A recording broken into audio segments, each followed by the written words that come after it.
Shall we pray? Almighty God, we humbly beseech thee to look with favor upon this Parliament of the Republic of Ghana. Grant that it may perform its high duty as in thy sight. Give divine guidance to the President of the Republic. Endow members of Parliament and ministers of state with discernment and vision, integrity and courage, that through the labors of government, this land and people be well and truly served, and thy good purposes for a common human life be realized in our midst. Amen. O God, grant us a vision of our country, fair as it might be, country of righteousness, where none shall wrong his neighbor, country of plenty, where evil and poverty shall be done away with, country of brotherhood, where all success shall be founded on service, and honor shall be given to deserving, country of peace, where government shall rest on the will of the people, and the love for the common good. Bless the efforts of those who struggle to make this vision a living reality. Inspire and strengthen our people, that they may give time, thought, and sacrifice to speed the day of the coming beauty of Ghana and Africa. Amen.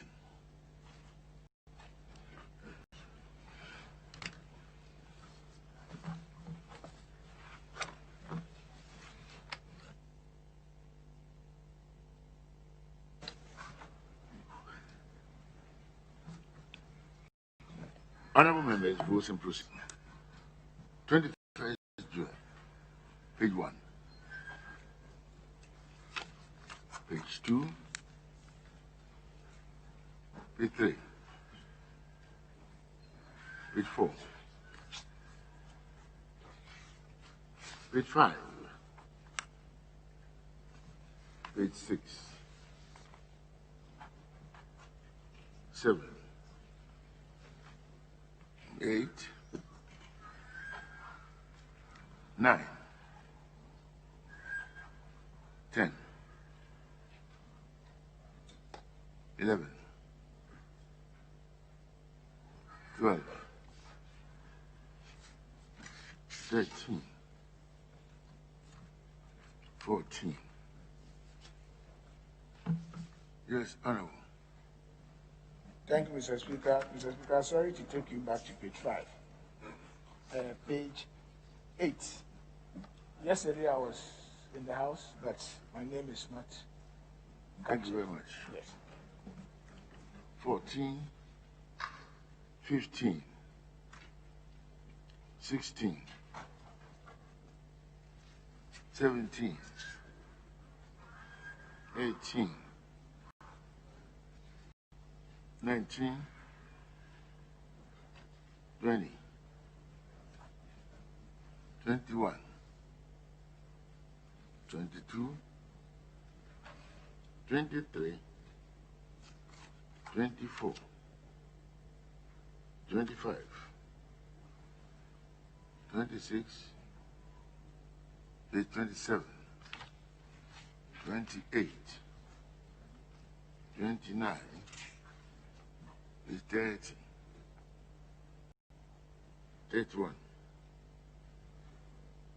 32, 33, 34, 35, 36, 37. Yes, Honorable. Thank you, Mr. Speaker. Mr. Speaker, page 35. Some of the print is not legible.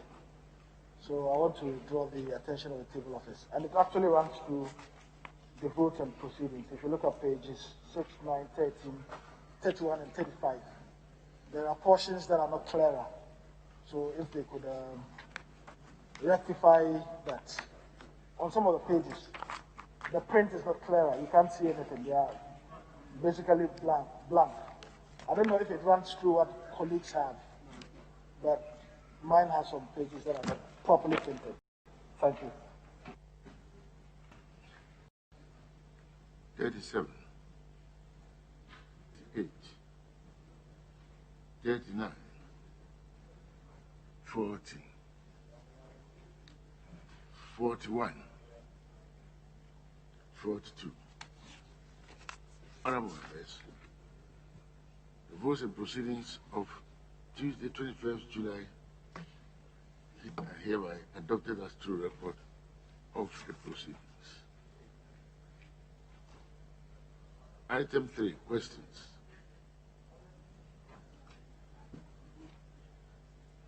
Honorable Majority Chief Whip, can we take 748, star 748?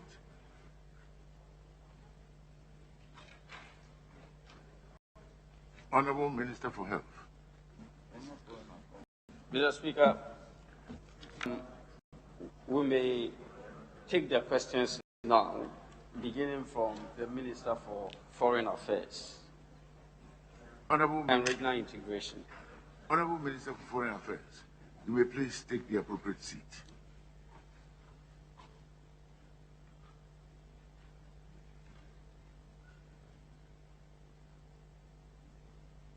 Star 751 in the name of the Honorable Lafiamipo. Mr. Speaker, my colleague is indisposed and has requested that with your leave, I take the question for him. You may, please. Thank you. To ask the Minister for Foreign Affairs and Regional Integration the circumstances under which Mr. Ebenezer, a blind PhD student from Ghana, was expelled from the Oxford University debating chamber in the United Kingdom. Honorable Minister.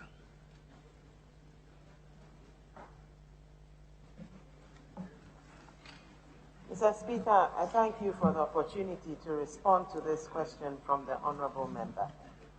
To begin with, I wish to inform this august House that the unfortunate incident involving Mr. Ebenezer Azamati occurred on 17 October 2019 at the University of Oxford, St. John's College, during a debate about, and I quote, whether it was right to feel confident in the UK government, unquote.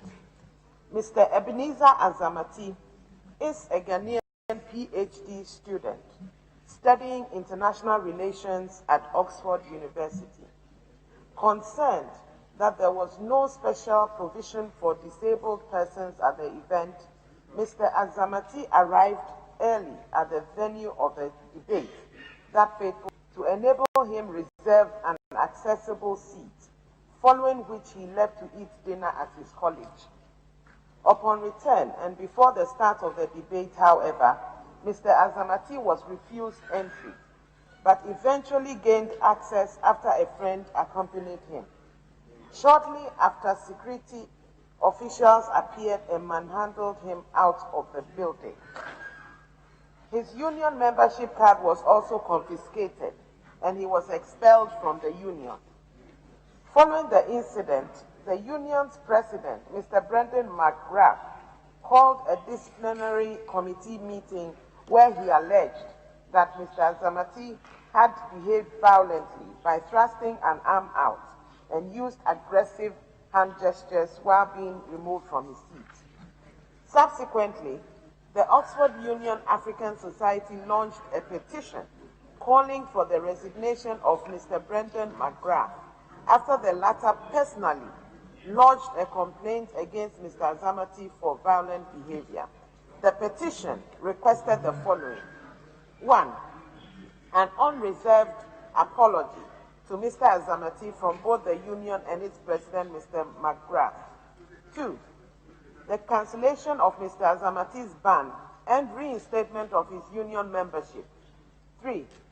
Adequate punishment of the security personnel who assaulted Mr. Azamati.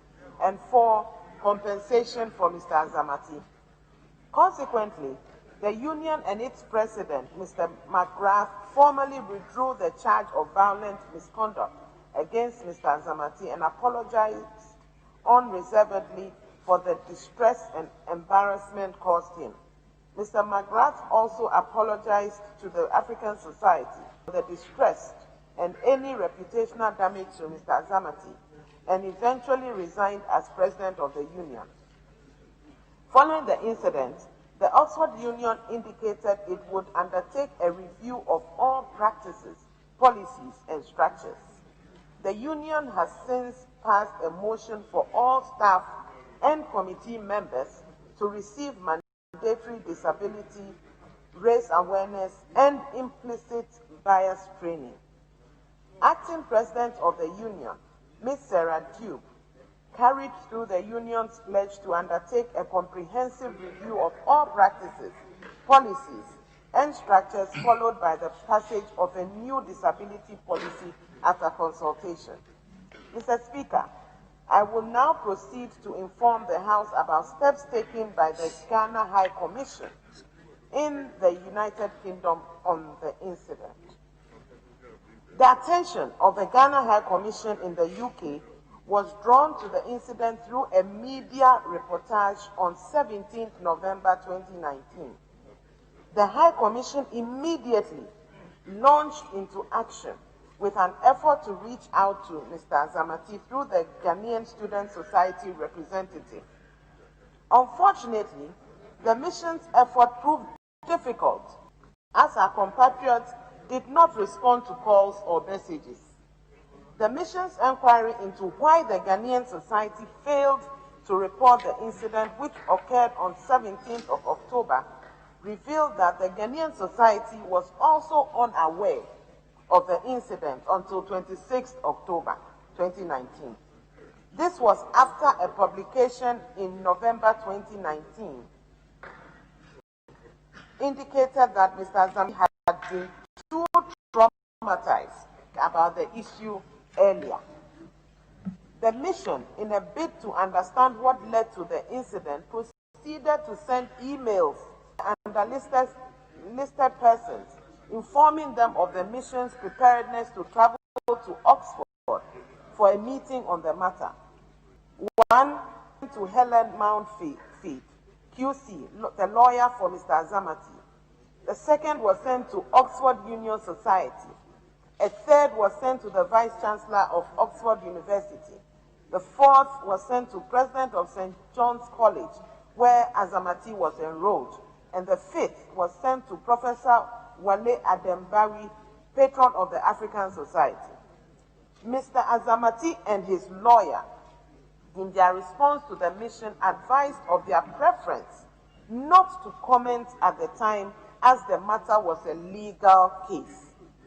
They were also not in a position to meet with officials of the mission over the matter. In a telephone call to the mission, the Vice Office, through the Public Affairs Directorate, mentioned that the Oxford Union Society was a private club and not a part of the university, and that even though they condemned the actions of security officers of the Oxford Union Society over the maltreatment of Mr. Azamati, it was not in a position to meet with the mission. The Oxford Union Society, in their response to the mission's invitation for a meeting, apologized unreservedly for the distress caused Mr. Azamati.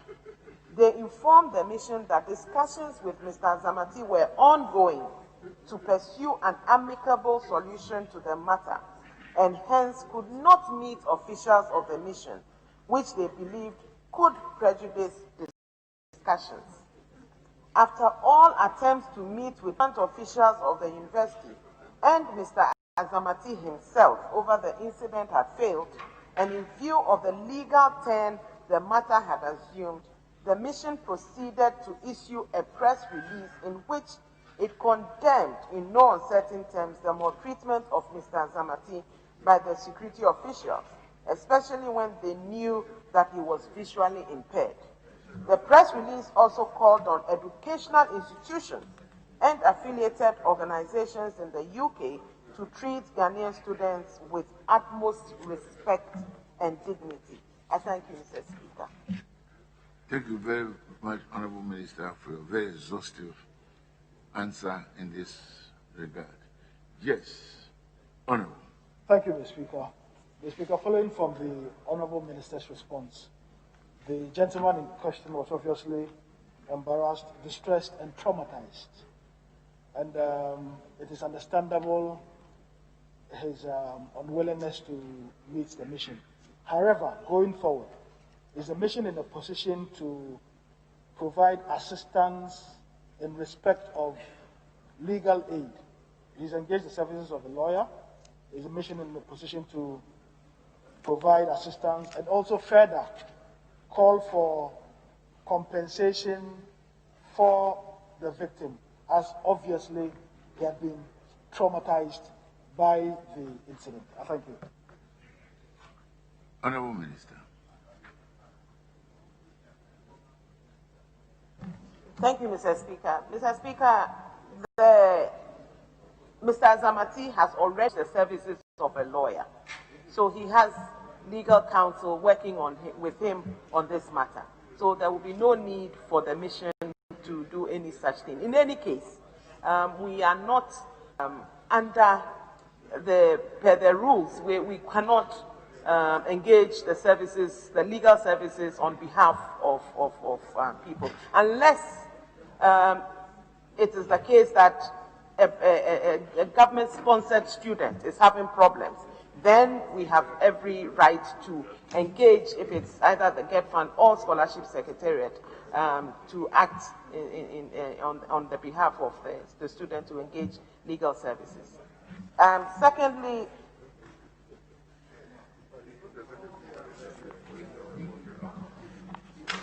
compensation, I believe it's part of what the reliefs that the lawyer is seeking on behalf of Mr. Zaman.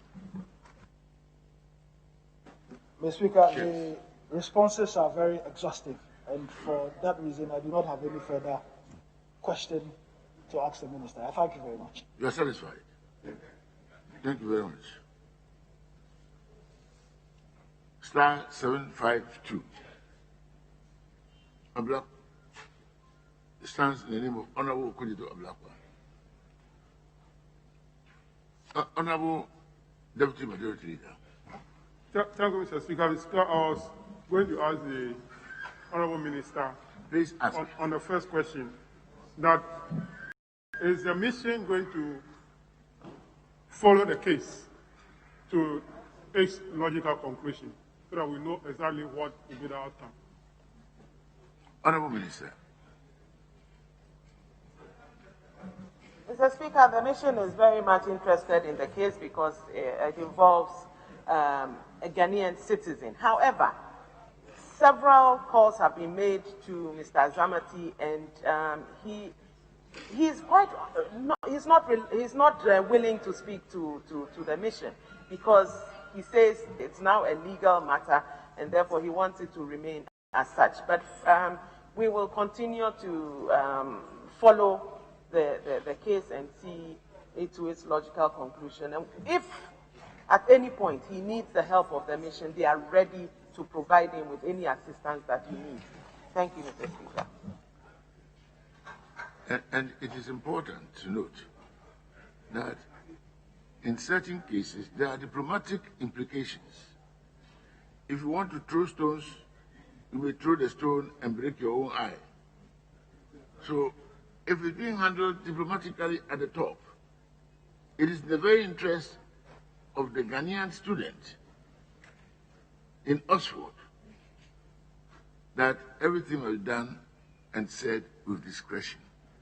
This is how the game of international politics plays. It's a matter of noise and whatever. And media are also therefore advised accordingly in this kind of regard. Honorable Majority Chief Whip. Mr. Speaker, with your kind leave, if the Minister for Works and Housing... No, I've not got there at all. No, I rise not to ask a question of the Minister. No, Honorable, let me finish with the Honorable Minister. At least. It's just one more question. It's just in the proper order of things. Let me finish with that. Your request has been whispered to me, but we must move systematically. 751, question. Question star 751. I'll soon come and make relevant. Yes, Honorable Okudito Ablakwa. Right, Honourable Speaker. Right, Honourable Speaker. I rise to ask the Honourable Minister for Foreign Affairs and Regional Integration the terms of the agreement reached with the United States of America leading to the lifting of visa restrictions and how many Ghanaians are to be removed from the United States? Thank you. Thank you very much. Honorable Foreign Minister.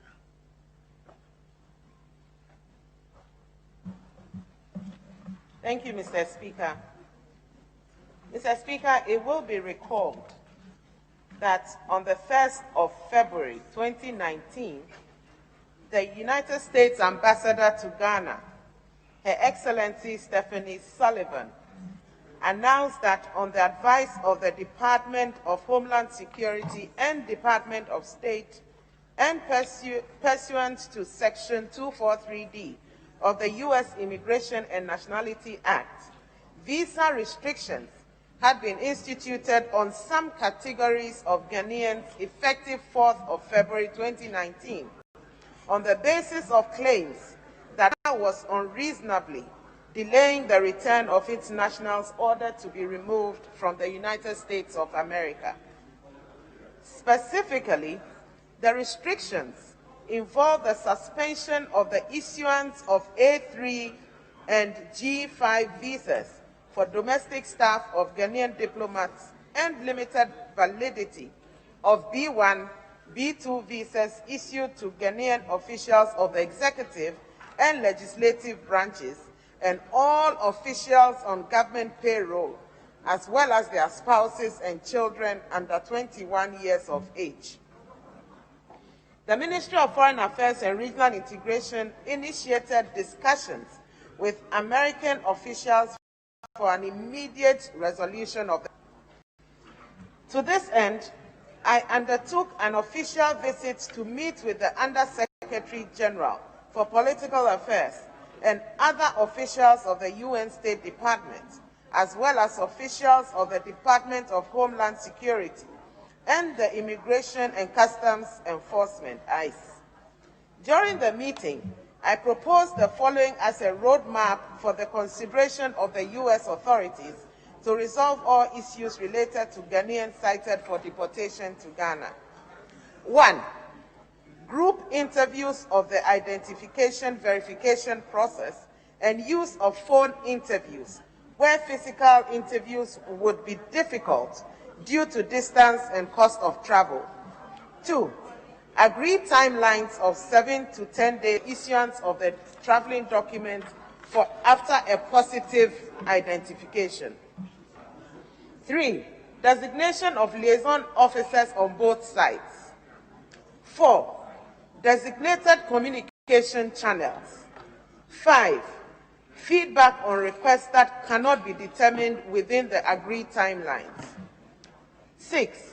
Structured process to facilitate collaboration on both sides. And 7.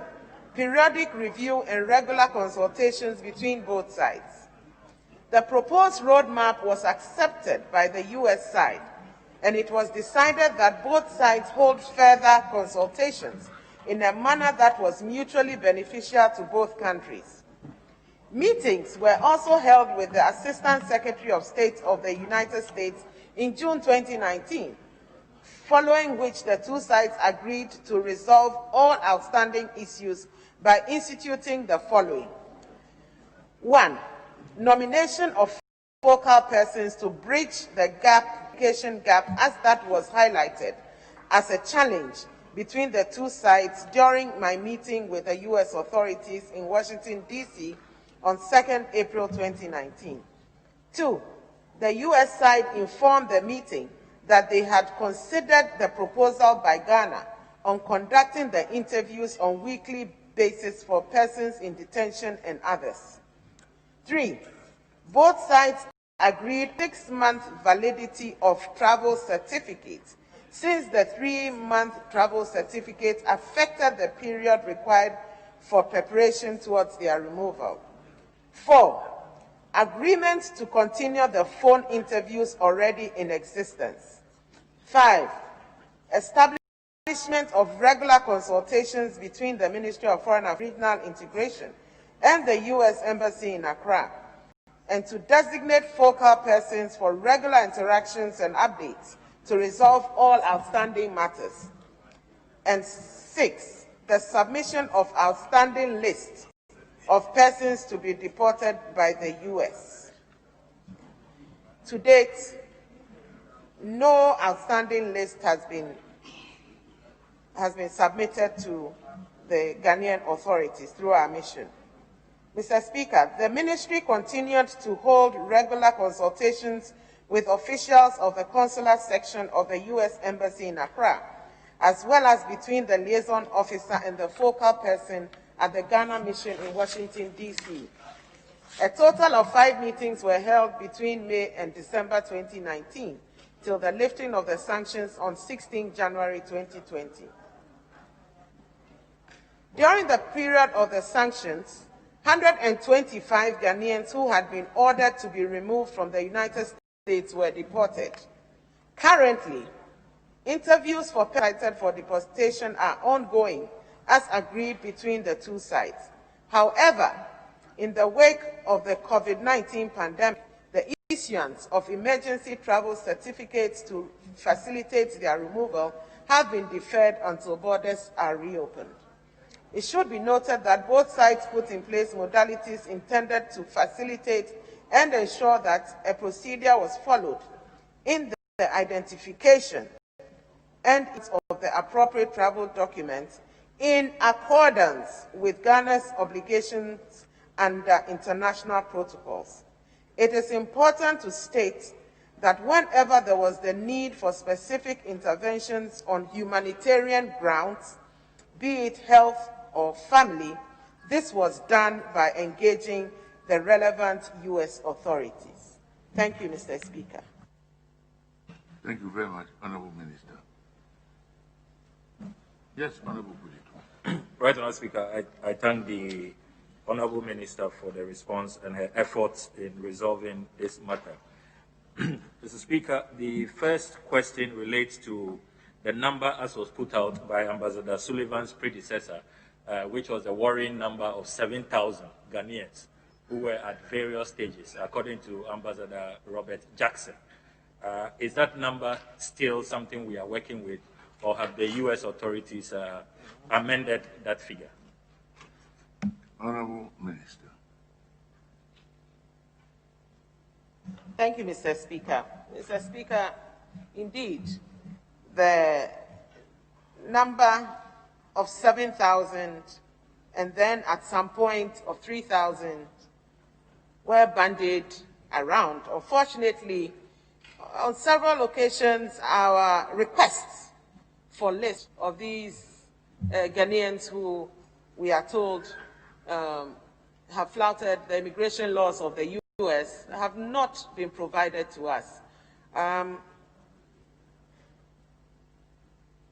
So I cannot speak to these numbers because they have not been provided.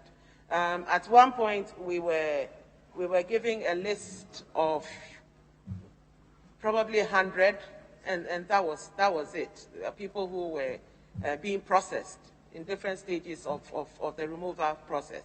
But since then, nothing has been given to us. As we speak, we have a number of 22 persons who are in the process of being removed, but nothing like the numbers that were mentioned at first. Thank you, Mrs. Thank you very much, Honorable Minister. Yes, Honorable Kudito. I'm grateful, Right Honourable Speaker. Right Honourable Speaker, the other concern is the identification process. How sure are we about the mechanisms your ministry has put in place to ensure that other citizens who may have acquired Ghanaian passports are not lumped together and brought in here to affect the security of our country? How robust is the identification mechanism that you have put in place to be sure that people claiming to be Ghanaians are indeed Ghanaians? Yes, Honorable Minister. Thank you very much, Mr. Speaker. Mr. Speaker, I can assure the honourable member that it's a very robust system we have in place, that our officers interview the people, because we are aware that many years ago, some people have slipped through the cracks who are not Ghanaians and have been brought here.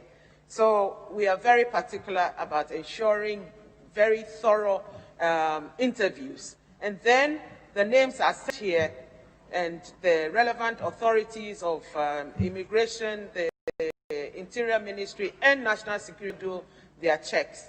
Then they give us the feedback. If indeed they are Ghanaians, then we can proceed with doing our part, which is to issue the travel documents. Thank you, Mr. Speaker. Thank you very much. Honorable Kudito. Mr. Speaker, finally from me is a question on Ghana-US relations. Many people were surprised that considering our... Honorable Kudito, you know, this is not your question is not on Ghana-US relations generally. We don't want to go into those areas. International affairs have said are delicate. Please, say, ask something else. Or... I'll be guided accordingly, Mr. Speaker. Mr. Speaker, the penultimate paragraph, I would think, the Honorable Minister indicates that there is a group that's currently being interviewed, and the borders are reopened. That group will be deported. Can we please have the numbers of those involved in this group? I thank you, Mr. Speaker. Honorable Minister.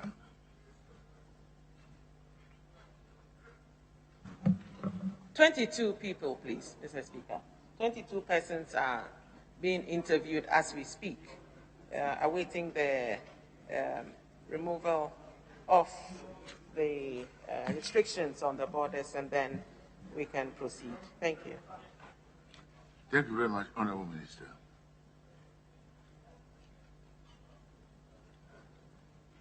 Honorable Minister, that will end the questions for you, and we will say thank you very much for attending to the House and answering our questions. You are respectful discharge.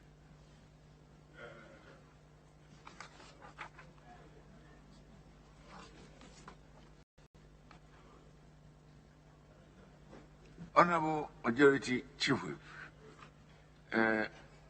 are we pursuing any further questions? Mr. Speaker, the answers to questions 748 and 749 are being printed at the moment. They will come in the form of an addendum. So if by your order we move to public business, then we may return later. Can we move to 5? Can we move to item 5? Yes, Mr. Speaker. At the commencement of public business, presentation of papers. A, Minister for Finance.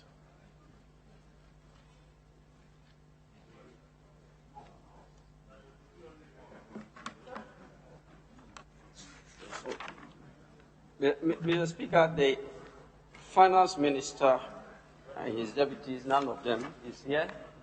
I understand they agreed to be here by 12 o'clock.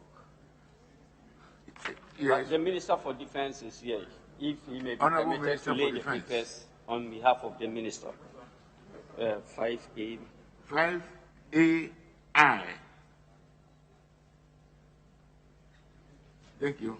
Ghana's subscription to 3,883 additional prorated shares allocated under the share transfers rules of the 6th General Capital Increase of the African Development Bank Group at a cost of 38,800,000 units of account, equivalent to 54,362,000 United States dollars. The paper is duly presented and is referred to the Finance Committee for consideration and report. II. Ghana's subscription to 182,414 new shares allocated under the 7th General Capital Increase of the African Development Bank Group at a cost of 1,824,140,000 units of account. Paper is duly presented, referred to the Finance Committee for consideration and report. III.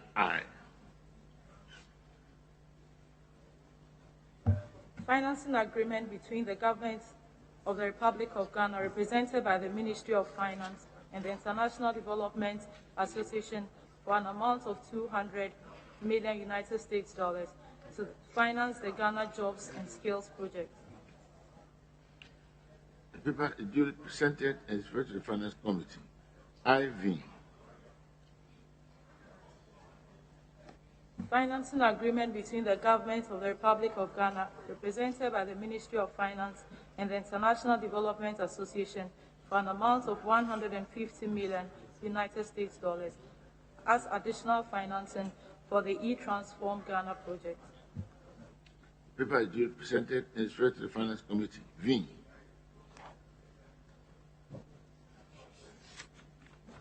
Term loan facility agreement between the government of the Republic of Ghana, represented by the Ministry of Finance and Standard Chartered Bank, then for an amount of 91,375,307 euros and 1 cent.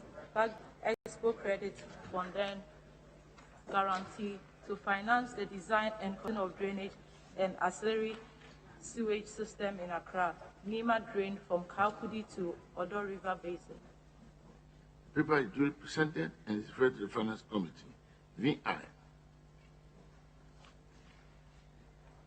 Tight-term loan facility agreement between the government of the Republic of Ghana, represented by the Ministry of Finance and Standard Chartered Bank, London, for an amount of 10,384,695 euros to finance the design and construction of drainage and auxiliary sewage system in Accra, Nima drain from Kalkudi to the Odo River Basin. The facility agreement is duly presented and is referred to the Finance Committee. VII.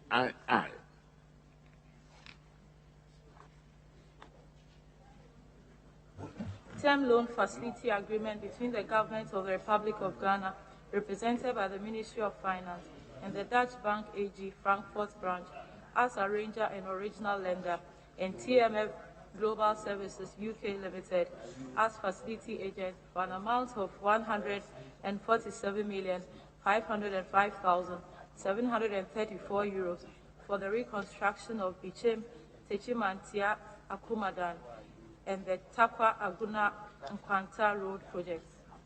The report is duly presented and is referred to the Finance Committee. VIII.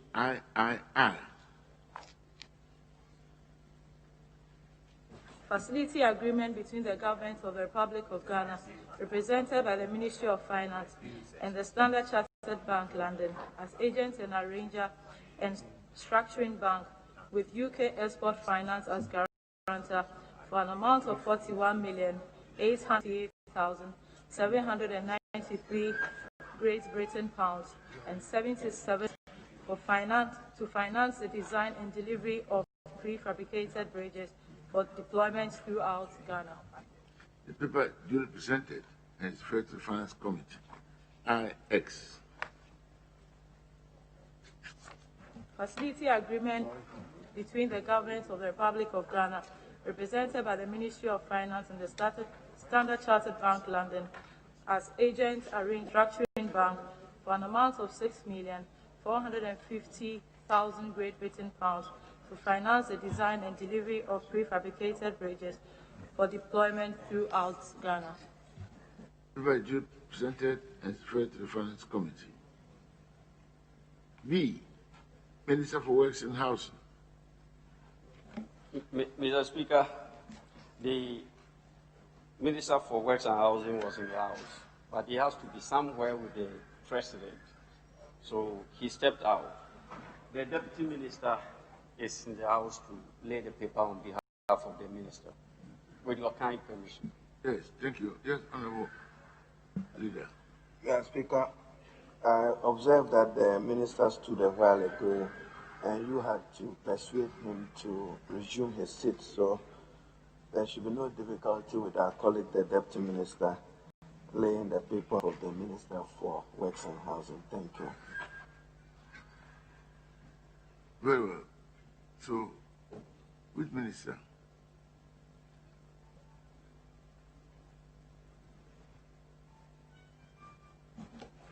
Design build contract agreement between the government of the Republic of Ghana, represented by the Ministry of Works and Housing, and Messier QGMI Constructions, Structures Globals in Madrid, Spain, for an amount of 90 million euros for the design and construction of drainage and ancillary sewage system in Accra, rehabilitation of the Nima drain from Kaukudi to the Odor Basin. Duly presented is referred to the Committee on Works and Housing for consideration and report. C, by the Minister for Roads and Highways. Mr. Speaker, with your leave, the Minister for Aviation will lay these papers on behalf of the Minister for Roads and Highways. Very well. Honorable Minister, you may. C.I. Design-build contract agreement between the Government of the Republic of Ghana, represented by the Ministry of Roads and Highways, represented by the Ghana Highway Authority, and Messier Gabriel Koto-Rango Consortium for an amount of 50 million euros for the implementation of reconstruction of the Bichem Tichimantia Akumadan Road project. The agreement is duly presented and is referred to the Committee on Roads and Highways for consideration and report. Aye.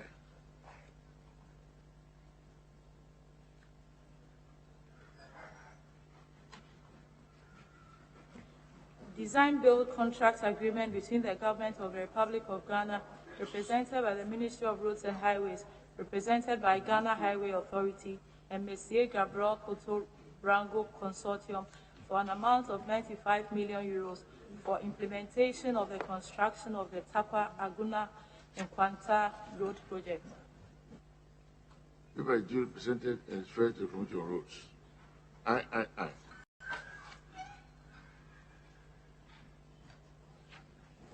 Contract agreement between the Government of the Republic of Ghana, represented by the Ministry of Roads and Highways, and May Bay Bridge, registered as Acro Global Limited in the United Kingdom, for an amount of 43 million Great Britain pounds for the design and delivery of prefabricated bridges for development throughout Ghana. The agreement duly presented and is referred to the committee responsible for roads for consideration and report. D, Chairman of the Committee on Defense and Interior. Yes, Mr. Speaker, D may be stepped down so we can move on to E. E.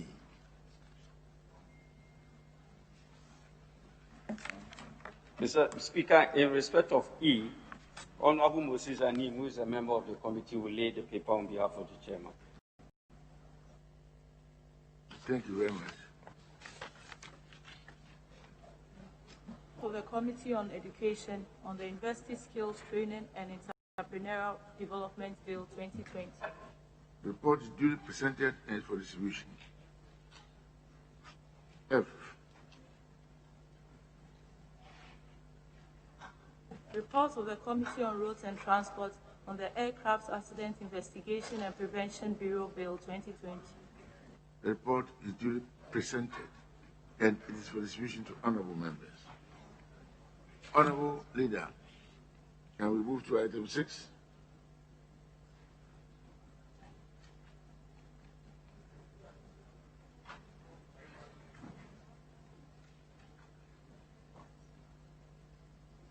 Mr. Speaker, item 6, the chairman of the Finance Committee. Chairman of the committee.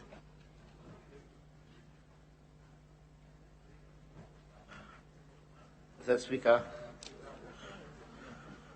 item 6 is a procedural motion, and I move same. I beg to move that the procedural motion listed at, excuse me, item 6 on page 6 of the order paper be taken now. I so move. Thank you very much. Yes, Honorable. That was our second motion. Thank you very much. Honorable members, the motion is duly moved and seconded. All those in favor say aye. Those against say no. The ayes have it. Chairman, you may move your substantive motion. Item listed 7.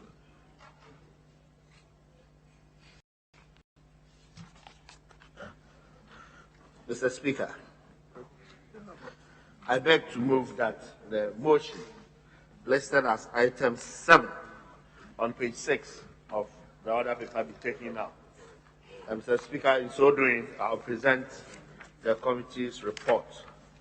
Mr. Speaker, the report before the House is for the waiver of duties and taxes amounting to the Ghana cedi equivalent of 28,251,258 United States dollars on machinery, equipment, and raw materials to be procured by Casa Preco Company Limited under the One District program.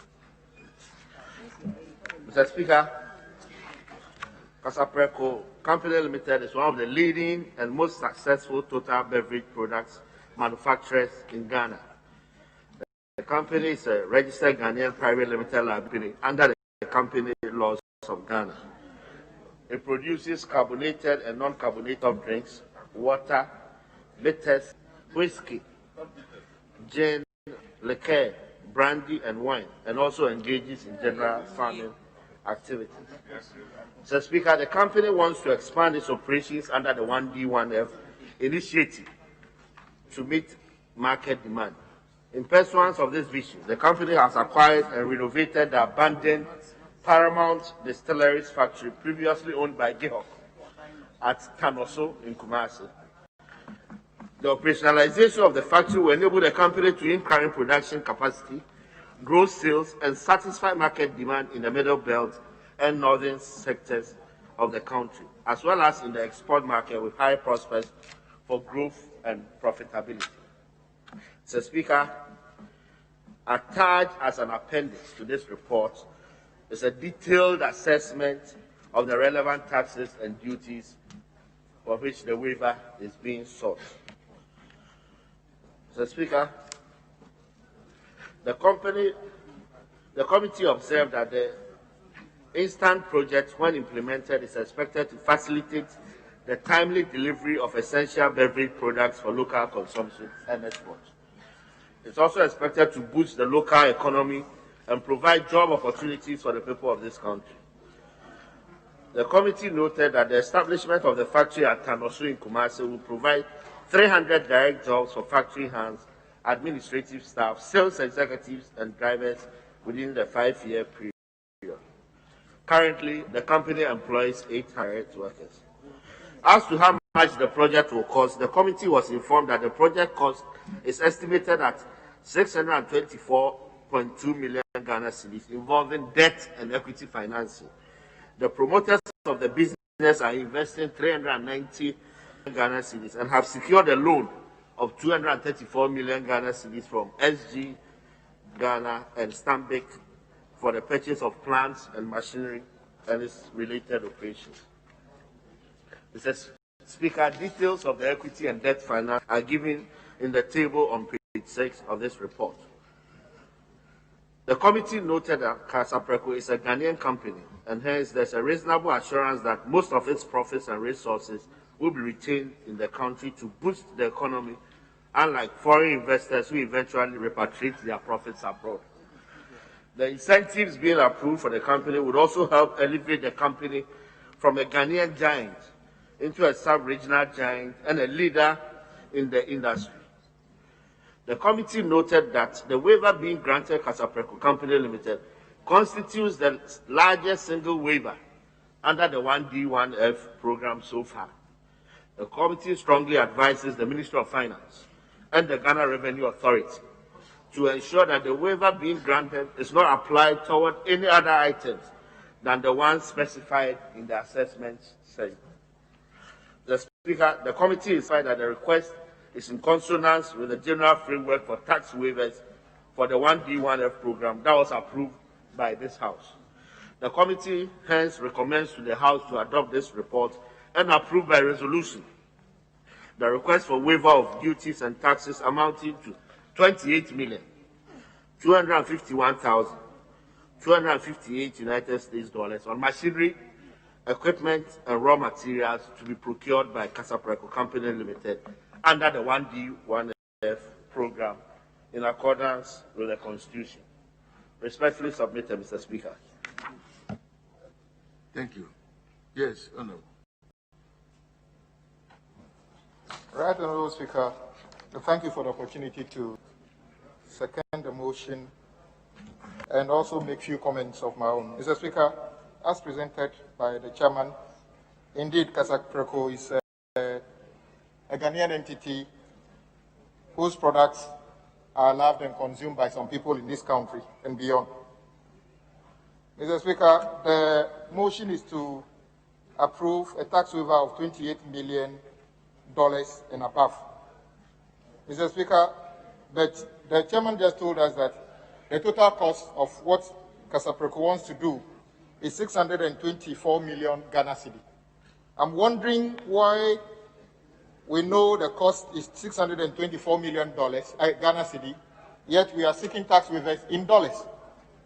I hope the chairman can listen and tell us as to why the cost of the project is in cedis, yet the tax waiver is being sought in dollars. Is there any particular reason why you are indexing the tax waivers in dollars instead of in cedis?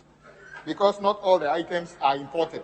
Some of them are for capital projects which include construction in this country. Mr. Speaker, we are also told Kasapreko employs about 800 people currently, and there's a potential to increase that. We are told the reason they needed this money is because recently they bought the Paramount distilleries at Tanoso, which used to be Gihok, and they needed this money to be able to retrofit that particular plant. Mr. Speaker, but the details provided on the appendix, we have seen in this House tax waivers of 3 million Ghana cedi, but breakdown were more detailed.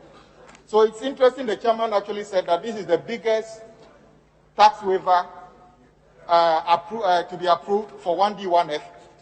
But interestingly, it's got the shortest attachment in terms of the appendix.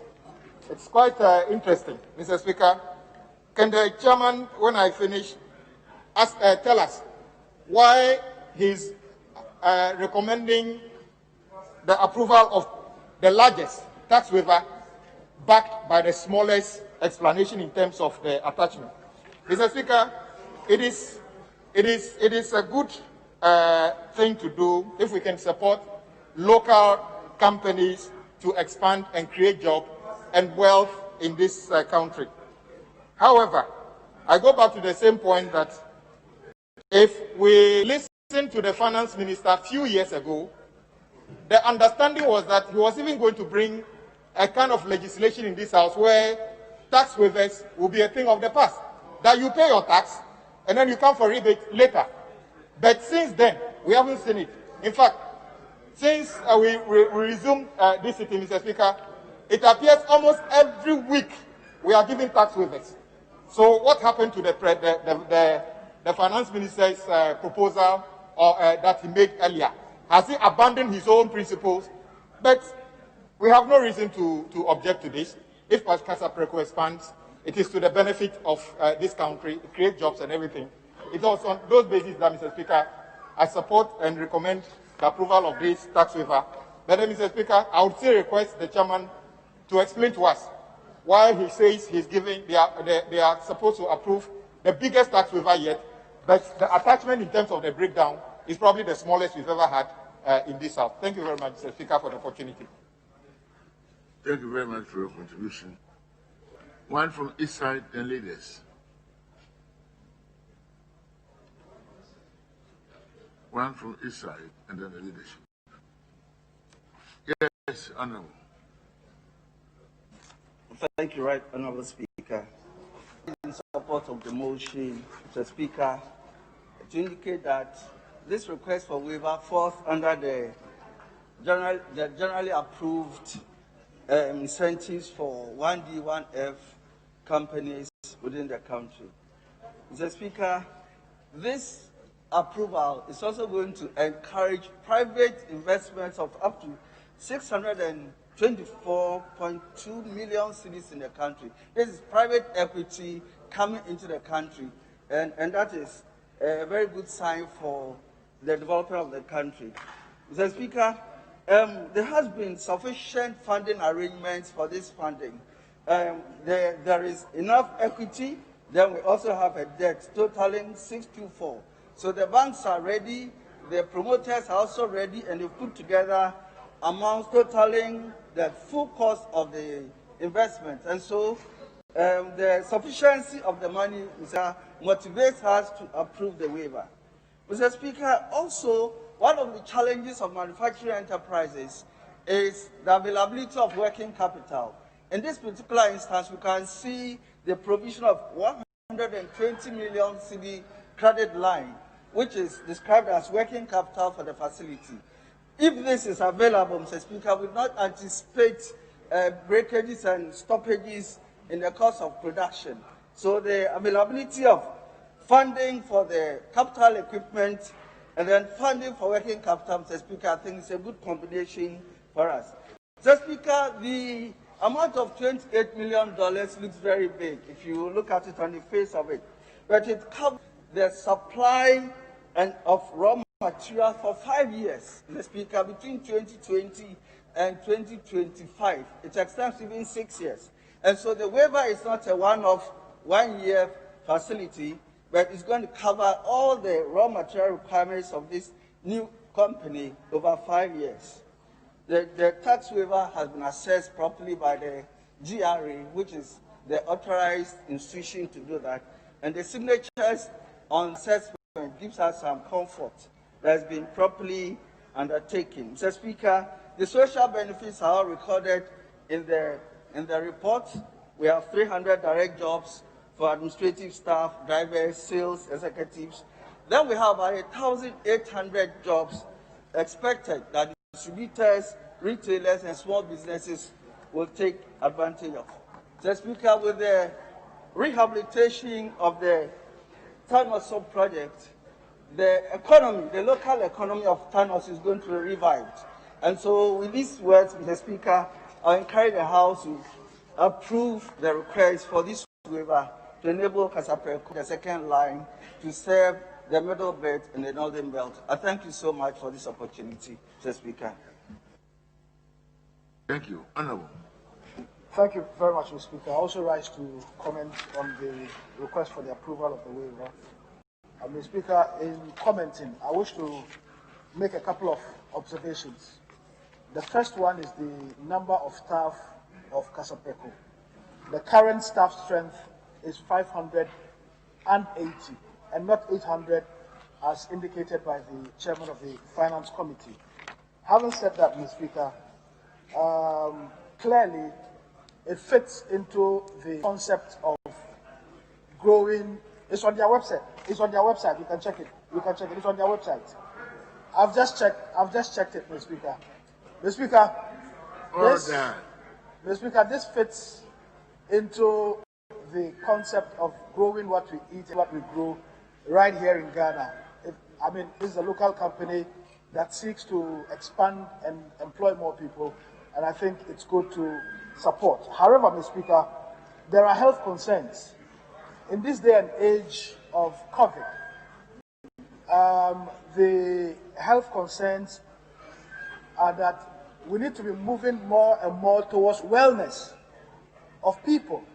And so we have to be seen as a society that gradually, slowly but surely, discourages the use of alcoholic beverages. So we need to have this at the back of our minds, that indeed, as we all seek to have a productive country, where the young men and women of the country, up and down the country, are healthy and strong and are able to contribute to productivity, we need to be mindful of having products that may affect their wellness. That is very important, Mr. Speaker. And finally, Mr. Speaker, if up and down the country, there are environmental concerns as well, Mr. Speaker. If you go up and down the country to our beaches and rivers, you see a lot of bottles of alcoholic beverages strewn around our beaches and riverbanks. We need to be very careful about this. As a country that is environmentally conscious, we need to have more sustainable ways of packaging beverages and products that we produce here. And I believe if companies that are going into the production of alcoholic beverages have health and wellness in mind and the environment in mind, that it will go a long way to helping our country. So with these few words, I want to thank you very much for the opportunity, Mr. Speaker. Thank you very much. Minority Leader. Then Majority Leadership. Speaker, let me thank you for the opportunity to contribute to the motion. And in doing so, Mr. Speaker, to refer you to page 7, paragraph 4.6 of the committee's report, and with your indulgence, I quote, the committee noted that the waiver being granted Casapreco Company Limited constitutes the largest single waiver under the 1G, 1F program. Largest single. Very generous government, generous to a private sector operator, generous to a Ghanaian entrepreneur who is contributing to the growth of the country. But Mr. Speaker, we all understand finance and we understand business. If you come to paragraph 4.5, this is a company which is raising a loan of $40 million US, equivalent 234 million Ghana cedis, which will represent 37.5%. If we are to develop the government of Ghana tax waiver operates in economics as an opportunity cost, as loss of revenue to government. That is what a tax exemption means. So the government of Ghana is ready to lose 162 million Ghana cedis in terms of revenue to support a private sector entity. Ready enough, we need to support the Ghanaian private sector. But Mr. Speaker, elsewhere in the world, this will qualify government to have an equity interest in the company. I mean, a company which is worth is borrowing 234 million. Half of the amount, 162 million, is coming from the state Ghana to that company. Yet the government of Ghana is not interested in a stake or equity. How generous can government be? And why to Casapreco alone? This 162 million, if it were to be divided even into 10 million, could create 10 additional 1D, 1F in some parts of Ghana. Just 10 million Ghana as a startup. For some businesses, may be able to do well, maybe in Bogatanga or what. So, Mr. Speaker, in principle, I support government in wanting to support the private sector. But the Ministry of Finance must come back with a new financing engineering. The government of Ghana cannot invest a whooping 162 million into a company and have no stake or interest in that company. That is not acceptable for the state. Yes, jobs. 162 for one company, Mr. Speaker, is worrying. But like I said, I know Casapreco very well. I used to be Minister for Trade and Industry, and I'm sure I visited their site on the Sprinters Road to appreciate what they were doing. And again, Mr. Speaker, I observe again in your committee's report where they say that the committee strongly, and I want to quote from page 7 again, advise the Ministry of Finance and the Ghana Revenue Authority to ensure that the waiver being granted is not applied towards any other item. We should go beyond Ministry of Finance and GRA to Parliament. What will the Committee of Parliament do to ensure that this 162 million Ghana cedis is indeed properly and optimally utilized for the good of the Ghanaian entrepreneur and private sector? You cannot just say Ministry of Finance and GRA. So, Mr. Speaker, my support for this will be conditional that the Ministry of Finance and the Chairman of the Finance Committee assures me that a Committee of Parliament will follow through the implementation of this initiative to recognize that the 28 million US, which works out to about 162 million Ghana cedis, is worthy enough to be given to one industrialist or entrepreneur. And then to encourage the Minister of Finance, as the Honorable Ras Mubarak observed, Under COVID, there are many distressed Ghanaian companies that are looking for government support, not in the hundreds of millions, tens, fives. Look for them and bring them here for government of Ghana to support them too, so that they can contribute to the growth of our economy. I thank you. Thank you very much, majority leadership. Mr. Speaker, we cede our speaking right to Honorable Member for Efutu.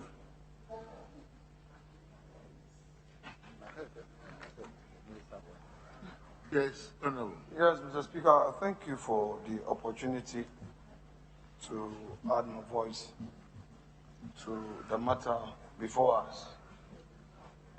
Mr. Speaker, the recent Economic Intelligence Unit reports published on the 22nd of April 2020 acknowledged the very positive steps government of Ghana is taking in respect of industrialization of our economy. Clearly, industrialization of the economy was not just a mere manifesto talk, but today we are seeing a practical effect of the industrialization policy of this government. I have heard from colleagues who spoke before me, particularly those from the minority side. And it appears clearly from their submissions that in principle, they do not object to this tax waiver. And again, they acknowledge the fact that government is indeed supporting indigenous efforts in the private sector. Mr. Speaker, a colleague raised the issue of equity. To me, that submission is too simplistic. In the sense that, can you keep quiet and listen to me? In the It's seriously out of order to tell another honorable member to keep quiet. Very well, Mr. Speaker, I acknowledge that. No, not I acknowledge, I apologize. Yes, Mr. Speaker, as you please. As you speak, please. Mr. Speaker, as you please. Honorable, please, do it properly. Very well. Mr. Speaker, I apologize. I apologize, yes. I apologize. Yes, Mr. Speaker, I apologize. So, Mr. Speaker, the point here is that once the waiver is being granted, the reinvestment of those gains in the company for employment and for expansion is the real effect of the waiver. If government is to have an equity, and that equity would amount to nothing, but by encouraging the private sector to grow, employing more Ghanaians, expanding to be a sub-regional, it would benefit the country. In the long term, government can then benefit from taxes from the same employees who have been employed. Government would benefit from enhanced profits, and that will still be a gain, because you give and you take back in a positive way. Mr. Speaker, again, I would want to support the position of the Honorable Minority Leader, particularly on paragraph 4.6. Paragraph 4.6. Mr. Speaker, at page 7, where the advice of the committee is to effect that the ministry should strictly monitor. Mr. Speaker, that one is important, so that there wouldn't be any abuse. However, I am adding that the company should ensure a value chain flow. Because, Mr. Speaker, we've had an occasion where the Minister of Trade came before us, sought a waiver or gave dispensation to local pharmaceuticals. And what we saw practically was that whereas these pharmaceutical companies were benefiting from some restrictions on importation of some drugs, they were still importing their labels and other packaging materials, although we had a local capacity. Mr. Speaker, on this score, I would want to emphasize that Kasaprekun, upon benefiting from this at the local value chain, raw materials, explore what you can acquire locally. It shouldn't be that you are getting the waiver and you'll be importing when we have local capacity. This is very important because the whole essence of this tax waiver to have expansion and to employment opportunities. Employment opportunities are not only internal.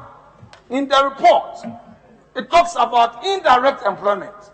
Those other businesses that may benefit from the company must get the opportunity to benefit. Mr. Speaker, with this, I would want to urge all colleagues to support this report so that, Mr. Speaker, the appropriate resolution will thus be passed. I thank you so much indeed for the opportunity. Thank you very much. The Honorable Deputy Minister of Finance, will wind up. Thank you very much, Mr. Speaker. Mr. Speaker, we have taken the points that have been made here on board, and we would use them to implement this exemption in a way that brings benefit to the economy and to the businesses involved. Just a few responses to some of the issues that were raised. First, a colleague asked the question why the figure is quoted in dollars, even though some of the exemption items would be local and would be in cedis. In some sense, it's right. The majority of the items for which exemption is being sought will be imported. And therefore, we thought that for the purposes of simplicity, we can just quote everything in dollars. But the actual presentation is a CD equivalent of the 28 million US dollars. The second point I'd like to comment on is what the minority leader raised about exemption being.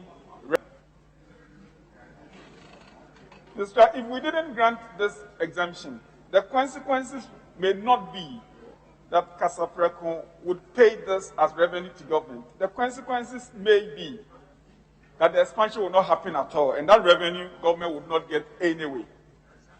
It's important as we analyze the benefits of these exemptions, we consider import substitution, the relief it brings to our balance of payment, and the pressures on our CD.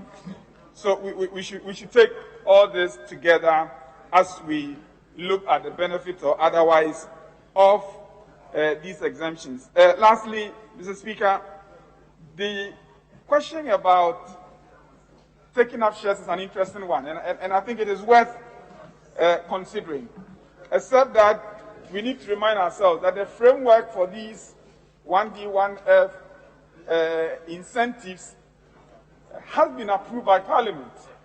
So we do not have the luxury as Ministry of Finance or government to vary what Parliament has approved and to begin to introduce these elements. But I concede that not just for local companies like Kasaprekun, but for all the other companies that we grant exemptions to, especially the foreign ones, the idea of engaging to see how a government policy to acquire shares in these businesses serve government purpose and would be attractive to these investors is one we can explore. I thank you, Mr. Speaker. Thank you very much. Honourable members, at the conclusion of the debate, all those in favour of the motion say aye. Those against say no. The ayes have it. The motion is duly adopted. Resolution. Item listed 8. Honourable Minister, you may. Thank you. Mr. Speaker, that resolution listed as item 8 on pages 7 and 8 of today's order paper be now adopted. I so move, Mr. Speaker. Thank you very much, Honourable. Mr. Speaker, I second the motion.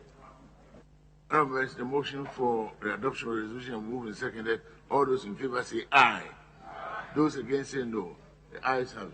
And the resolution is duly adopted.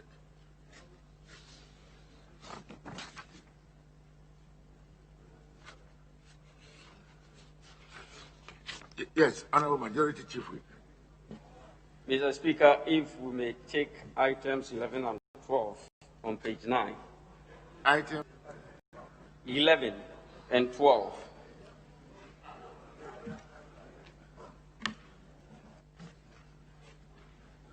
Honorable.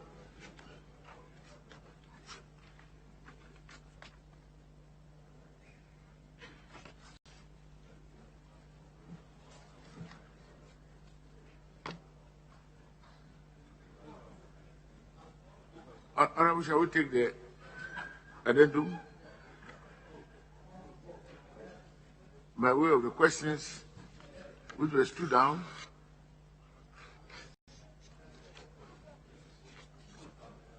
we don't know what other compelling issues the Honorable Minister for Health may want to see to. Now that the addendum is here, can we take question star, move back to questions and take question star 748?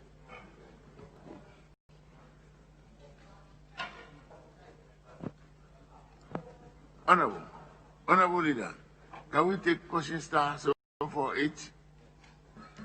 Very well, Mr. Speaker.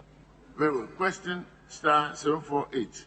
If the Honorable Minister for Health will take the appropriate chair. We've recognized the Deputy Minister has been here. Let's proceed with business. Honorable Deputy Minister for Health, you may please take the chair. We all know what is happening. Now, Honorable Member for Garu, question star 748.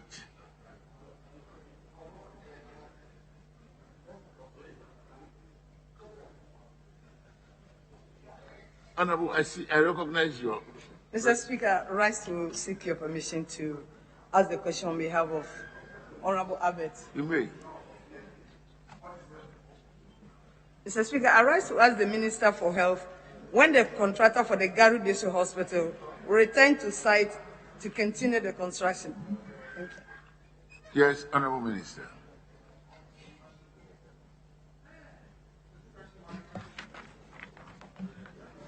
Mr. Speaker, the construction of the Garu District Hospital was awarded in 2012 as part of the 7 District Hospitals program by Messrs. NMSI of the United Kingdom. The firm was unable to complete the project by 2016 due to the underlisted factors. 1, non-granting of tax exemption. Government's inability to provide the necessary utilities, that's power, water, ICT, and roads, to support the project. Numerous changing of earmarked sites. Excessive earthworks due to the non-availability of relatively flat land, and contractors' inadequate programming or scheduling of the project. The government in 2016 undertook an audit to look into the problem that had bedeviled the project. Key amongst the findings was that the amount of project funds available could not complete all the projects due to some expenditure that had been made on the mentioned above, that is tax exemption, bulk earthworks, and changing of site. Further to the conclusion of the value for money audit, the Ministry of Finance sought legal opinion from the Attorney General's Department on government's options on the way forward. The AG recommended that the Ministry of Finance extend the letters of credit for Messrs. NMSI to immediately complete works at Kumewu, Fomena, and the Takrady European Housing Project, since the remaining fund under the loan could complete these. The rest, consisting of Abetifi, Garu, and Sekendi, would then be repackaged and implemented with additional funds under a separate arrangement. New investors have been identified for the financing of the remaining 3 at Abetifi, Garu, and Sekendi. The ministry is currently putting documentation together and seeking the necessary statutory approvals towards securing the loan. Garu would recommend as soon as these approvals are received. Thank you. Thank you very much, Honorable Minister. Yes, Honorable, is there any supplementary? Thank you, Mr. Speaker. Mr. Speaker, may I know from the minister why the contractor is not giving tax exemption when the project will benefit the people of Ghana? Honorable Minister.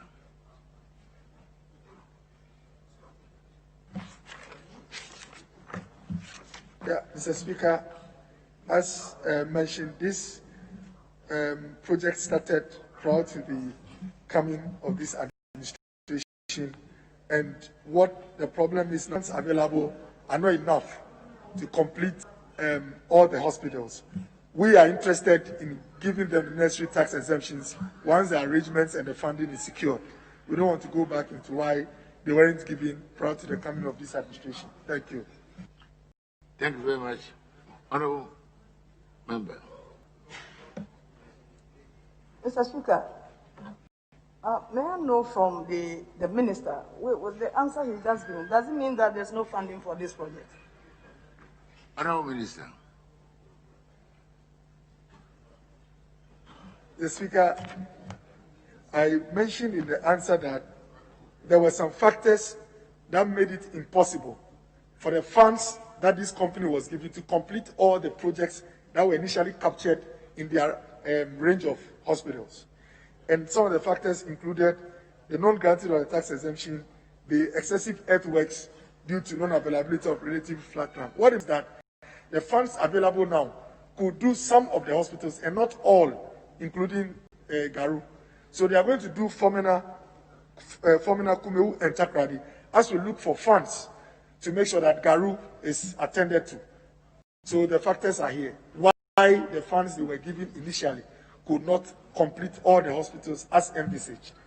Thank you. Very much. Yes, Honorable. The last. Mr. Speaker, may I know from the Honorable Minister, he said as soon as possible. How soon is it? How soon? And can you give this House the assurance that as soon as funds are available, project work at Garu will commence? Thank you very much. Yes, Honorable Minister, please. Mr. Speaker, there are statutory processes we have to go through, get some statutory approvals as well, even when we are done with the financial package. So the point is that once all these are completed, we'll the project. Thank you. Thank you very much. Honorable, this is a constituency specific. Honorable Member, star 749. Star 749. Yes, Honorable. Right Honorable Speaker, I rise to seek your permission to ask the question on behalf of the Honorable Robert Babaku-Glenna. You may. Thank you, Right Honorable Speaker. I rise to ask the Minister of Health what impact the Zipline drone delivery service has had on healthcare delivery since it was launched almost a year ago. Yes, Honorable Minister. Mr. Speaker, the Ministry of Health and Fly Zipline Ghana Limited signed a service agreement for the emergency delivery of blood and health products to selected public health facilities, which was approved by Parliament on Tuesday, the 11th of December 2018. Mr. Speaker, so far, Zipline has completed and is operating from all 4 distribution centers at Ominako in the Eastern region, Impanya in the Ashanti region, Vapsi in the Northeastern region, and Seshri, we also in the Western North region. Mr. Speaker, as at the end of June 2020, Zipline had delivered a total of 79,800 products to 925 health facilities within its service range, out of which 47,100 were life-saving medical products, 31,400 were vaccines, and 1,264 were blood products. Mr. Speaker, since May 2020, Zipline has delivered 2,573 COVID-19 samples to the Noguchi Memorial Institute for Medical Research and the Commission for Collaborative Research. The Speaker, health professionals in health facilities within the service range of Zipline now have the peace of mind in the management of patients in the theater and labor wards particularly, and the hospital in general, with availability of blood and emergency medicines within a few minutes of request. Mr. Speaker, patients who otherwise would have been referred to other hospitals for dog and snake bites, blood transfusion, and other life-threatening cases as a result of the non-availability of emergency medicines are now being treated within these hospitals without the need for referrals.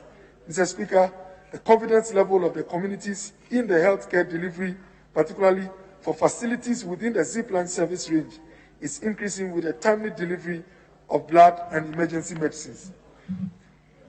Today, Mr. Speaker, the health facilities in the hard-to-reach communities like Ekuma and Eche in Afram Plains, Binitri in Sakogu in East Mapuzi, Amonie, Buensu and Adonikrom in Awin in Western North, and others now receive blood and emergency medicines, thereby preventing the death and needless suffering of the people.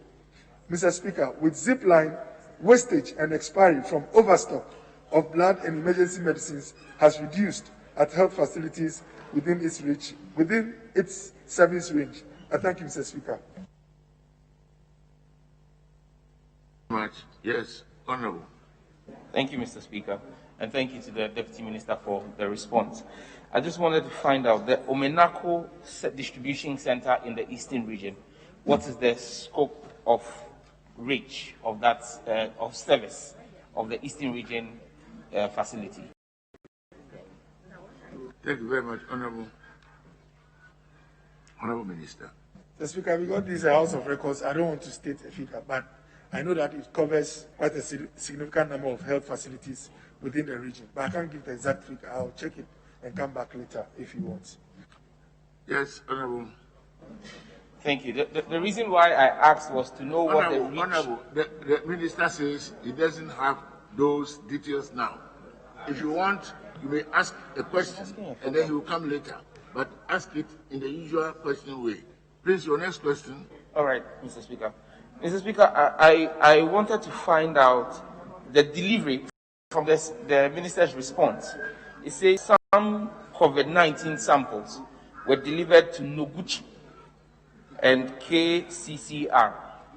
Why I asked the first question was in reference to Noguchi. How and where those samples that were delivered came from? Which of the centers did the delivery to Noguchi? Honorable Minister. Thank you, Mr. Speaker. Mr. Speaker, indeed, 2573 COVID samples were sent to Noguchi. But the facilities that were picked from, again, if you are interested in the exact facilities, I can come back later with them. Thank you. Yes. Mr. Speaker, without those specifics, I have no further questions to ask. Yes, Honorable, you may. Thank you very much, Mr. Speaker. Mr. Speaker, following from paragraph 7 of the Minister's response, he has indicated that confidence level is very high within the healthcare delivery area. Mr. Speaker, I'd like to find out from the Minister whether there are plans to roll out the service nationwide, and if there are, when would this commence? Judging by the fact that it's helping in the already piloted communities to save lives, as he has indicated in response. Thank you. Yes, Honorable Minister, your question.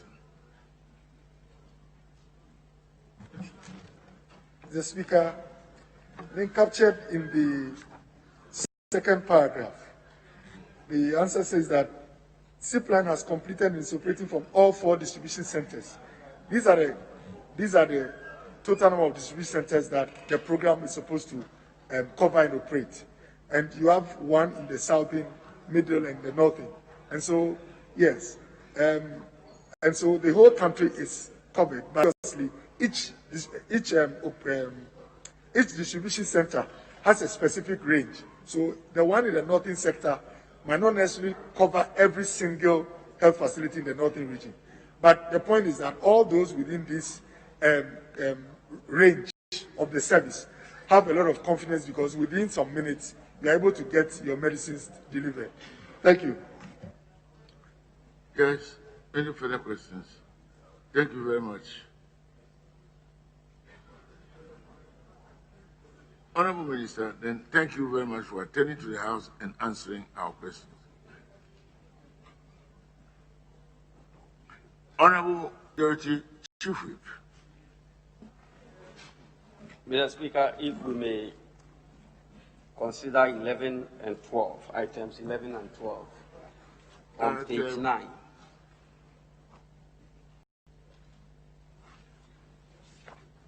Page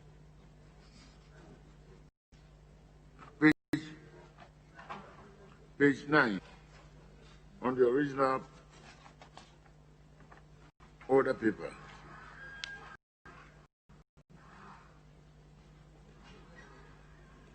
Item 11, procedural motion. Honorable Minister for Finance. Thank you, Mr. Speaker. Mr. Speaker, I beg to move that, notwithstanding the provisions of Standing Order 81, which require that no motion shall be heard until at least 48 hours have elapsed between the date on which the notice of the motion is given and the date on which the motion is moved, the motion for the second reading of the Development Finance Institutions Bill 2020 may be moved today. Thank you, Mr. Speaker. Thank you very much, Honorable Minister. Yes. 2 seconds. Mr. Speaker, I rise to second the motion. Honorable members, the procedural motion has moved and seconded. All those in favor say aye. Those against say no. The motion is carried. Motion 12. Honorable Minister for Finance. Mr. Speaker, I beg to move that the Development Finance Institutions Bill 2020 be now read a second time. Mr. Speaker, the purpose of the bill is to provide for the licensing, regulation, and supervision of development finance institutions in the country to promote growth and development in key sectors of the economy. Mr. Speaker, the financial system of the country has recently undergone significant transformation. The range of financial services offered by financial intermediaries and their corporate structures have also become broader and more complex. However, a major shortcoming of the financial landscape, largely comprising banks and specialized deposit-taking institutions, is the focus on short-term financing for commercial purposes with little support for long-term financing needs to accelerate economic development and transition through investment in long-term assets. Mr. Speaker, transformation of key sectors in the economy requires the availability of affordable working capital and long-term investment financing to invest in heavy equipment and other long-term infrastructure. Mr. Speaker, the lack of access to long-term finance and the high borrowing costs faced by most Ghanaian firms makes investment in long-term gestation-type projects non-viable and uneconomical. In a bid to address this, Mr. Speaker, this shortfall in the financial structure, government intends to facilitate the establishment of development finance institutions that will help unlock private financing to key business sectors and accelerate the much-needed transformation of the economy, and also provide financing at more attractive interest rates and for longer tenors.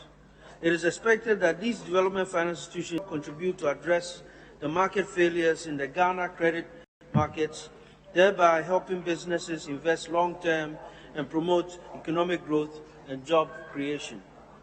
Mr. Speaker, the current legal and regulatory framework of the banks and specialized deposit-taking institutions industry is governed by 2 acts, namely the Banks and Specialized Deposit-Taking Institutions 2016, that's Act 930, and the Non-Bank Financial Institutions Act of 2008, which is Act 774.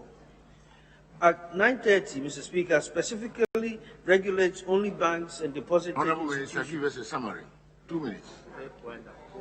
And does not provide for the licensing, Honorable regulation, Minister, and supervision. you please summarize. 2 minutes. Of development finance institutions which will be non-deposit taking. Mr. Speaker, that this bill therefore seeks to regulate development finance institutions which will be non-deposit taking, provide for medium to long-term finance. Mr. Speaker, the bill seeks to provide adequate regulation and supervision by the Bank of Ghana aimed at ensuring that the failure of a development finance institution will not have a systemic impact on the financial system as a whole. I so move, Mr. Speaker. Thank you.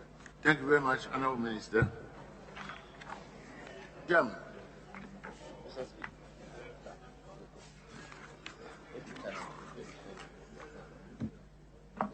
Mr. Speaker, I associate myself with the motion and I present the committee's report. Mr. Speaker, the committee determined and hereby certifies that the bill is of an urgent nature and may be taken through all steps of passage in one day in accordance with the Constitution and the standing orders of the House. Mr. Speaker, once again, the purpose of the bill is to provide for the licensing, regulation and sharing of development finance institutions in the country and to promote growth and development in key sectors of the economy. The bill contains 118 clauses with 2 schedules. Mr. Speaker, the first schedule and second schedule contain 2 provisions each, namely oath of confidentiality and declaration of confidentiality. Mr. Speaker, the committee was informed that the financial system of the country has undergone significant transformation. However, there's a major shortcoming in the financial landscape. There's too much focus on short-term financing for commercial purposes. Mr. Speaker, there is the need to establish modern market-oriented development finance institutions which will focus on providing medium to long-term financing. It is to realize objectives, Mr. Speaker, that the Development Finance Institutions Bill currently before Parliament for consideration and approval. Mr. Speaker, government as envisaged under the bill, government is preventing a situation where donor agencies would require a license from Bank of Ghana before they can carry out the support they ordinarily give. The committee has scrutinized and proposes a number of amendments. Mr. Speaker, those amendments will be taken under consideration stage. After careful consideration, the committee is of the view that the bill is in the right direction and therefore recommends to the House to adopt its report and pass the Finance Institutions Bill 2020. Respectfully submitted, Mr. Speaker. Thank you very much, Honorable Chairman. Yes, Honorable. Mr. Speaker, I rise to support the report of the Chairman of the Finance Committee of Parliament to draw attention to a few things that, in my view, are quite worrisome, and also to contribute on the general intent of the bill. Mr. Speaker, the report of the committee says on page 1 that this bill was presented to Parliament and read the first time on 2nd July 2020. 2nd July 2020. Mr. Speaker, it was laid in Parliament under a certificate of urgency. Mr. Speaker, it was laid in Parliament under a certificate of urgency. Mr. Speaker, we are taking vote today, which is 22nd day of July 2020. Mr. Speaker, 20 clear days have passed in between the time that the bill was laid and the taking of the report today. Mr. Speaker, the question then is, to what extent was the bill urgent? Because a bill becomes urgent when you accept it from the requirements of Article 106(2). That is, it need not be published in the Gazette for at least 14 days. The benefit you have for laying a bill under a certificate of urgency in this House is that you don't need to comply with the requirement of giving notice. Now, that means that if you lay a bill in this House and the bill can travel in this House for more than 14 days before it is read the second time, then the reason why you chose that path of coming to the House under a certificate of urgency is lost. It's lost. And so I will the indulgence of the chairman that when such bills are laid under a certificate of urgency, we do expedite action. We do expedite action for the purposes of giving it that urgent attention. But Mr. Speaker, this is a very, very important bill. It's important to the extent that in this country, development financing is a problem.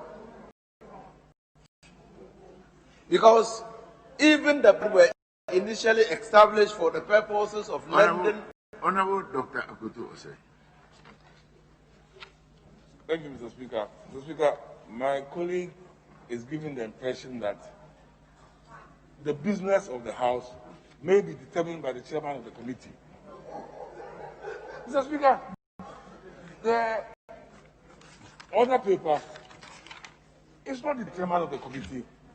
So if the Minister of Finance lays a paper, it is not up to the chairman as to when it is advertised here. So don't give the impression as if the chairman can determine what comes in the order paper. The chairman has no locus in that. It is determined by the leadership of the House. And so if he comes late, you don't start talking about it. The chairman misleading this House. So please, withdraw that statement. It gives the wrong impression. No. Honorable Hussein.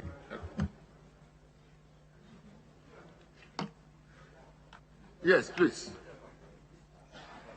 Mr. Speaker, I have no illusions that the chairman of the Finance Committee is not responsible for the business of this House. I have no illusions at all. I will just for him to also try to help in the realization of the intendment of the law under the presentation of bills in this House under a certificate of urgency. That is all. So you have explained yourself. Yes. Please proceed. You may proceed. Thank you, Mr. Speaker. Mr. Speaker, the bill is very important because hitherto banks were established. And banks that come immediately to mind are the Agri Development Bank and the National Investment Bank. These banks were intended to provide financing to sectors of the economy on long-term basis to ensure that we could rely on our own resources to develop. Those areas, particularly the agricultural sector, has been proven to be too risky that the Agri Development Bank has shifted from its core mandate and is now doing retail banking. It's almost doing into retail banking. The National Investment Bank, which was also established for similar purposes, has drifted away. You need resources, and you need cheap resources to be able to propel the development of a country. And so, the intention to establish development finance institutions is in the right direction. And at the committee meeting to which I was invited, pursuant to your order, we drew attention to the fact that it is important, the most important fulcrum on which this law or this development finance institution can stand is the availability of cheap funds. This law does not create an impression, does carry an idea that development finance institutions to be established in this country have access to cheap funds. That could be the Achilles heel of this act when this bill was passed. So it was our suggestion, even though resisted, that we must make attempts. We must make attempts to ensure the monies that accrue to this country through the contributions of workers, which are kept as street funds. They are cheap funds, Mr. Speaker. In this house, all of us pay street funds, street contributions. They are kept, they are cheap. We should put those funds in development finance institutions for the purpose of extending facilities of the economy that we want to grow. In a way that companies take equity in those development finance institutions, this bill will lead to a situation where development finance institutions will turn into retail bankers. And so, yes, there were some recommended amendments which we will look at. But in conclusion, let me state that I think that we need, as a country, to have a development finance institution so that monies that we have gift mix account, for instance, can be put there. Yeah, gift mix can take equity contribution in the development finance institution. What is it? Not gift mix. What? Gift. Ghana Investment Fund can take, Ghana Infrastructure Fund can take gift. Yes, Mr. Speaker. You are addressing me. Mr. Speaker, I hear is Ghana Infrastructure Investment Fund. Mr. Speaker, such monies is our money. Money that we realize from the sale of crude. That we have decided to put part of the money after the payment into the statutory funds into that fund. That fund should be able to buy shares in development finance institutions so as to enable those institutions extend cheap facilities for the purposes of developing this country. We must think outside the box. That is the only way that these development finance institutions that we are anticipating under this bill can be successful and beneficial to this country. Thank you very much. A full debate on the principles of the bill will now commence. But before that, I will make an announcement on behalf of the leadership, and then the first Deputy Speaker will take the chair immediately thereafter. Special announcement to the House and the public. Honorable members, as you are aware, tomorrow, 23rd July 2020, we will have the Minister of Finance in our midst for the mid-year review of the 2020 national budget. In view of that, and in conformity to WHO and our own country's established protocols for the prevention of the spread of COVID-19, the following decisions have been taken in consultation with leadership to consolidate the protocols which have been implemented in our August institution since the onset of the pandemic in Ghana. 1. Honorable members of Parliament may note that there will be free sitting in the chamber. All name tags will be removed for tomorrow. Members may only sit on alternative seats, such that there will be an empty seat between every two members seated. Honorable members who are unable to find seats may monitor the presentation in their offices. Alternatively, such members could be seated at the public gallery where no others will be admitted to follow proceedings. 3. The general public is by this informed that regarding tomorrow's sitting, the protocol that debars all visitors to Parliament, and especially to parliamentary sittings, remains in force. To that end, the public gallery will not be open to members of the public. No members of the public will be entitled to attend Parliament tomorrow. 4. The program will be aired on both state and private media, and the general public may follow proceedings from the comfort of their homes and offices. The Public Affairs Department are to ensure that the program is aired live for the benefit of all Ghanaians. 5. The director of the press and the dean of the press corps are also directed to ensure that there is social distancing at the press gallery, where only limited members of the media will be admitted. Usual parliamentary press corps.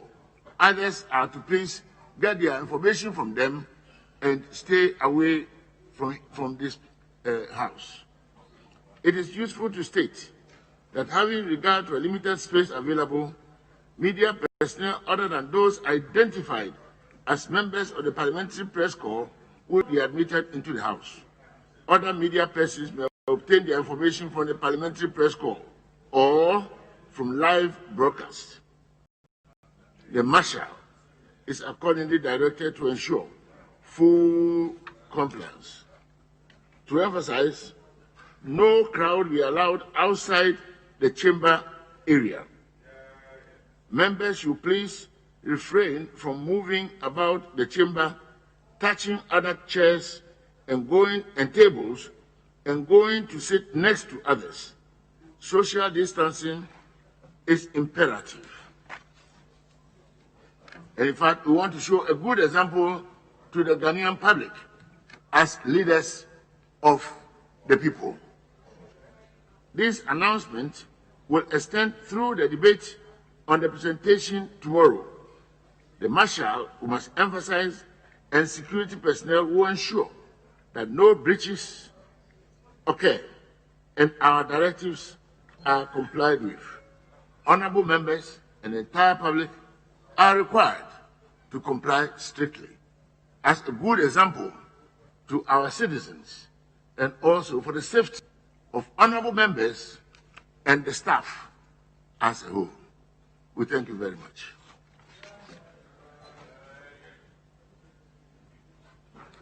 Yes, the debate will continue as the first deputy speaker takes the chair at this stage. Yes, Honorable. Thank you, Right Honorable Speaker.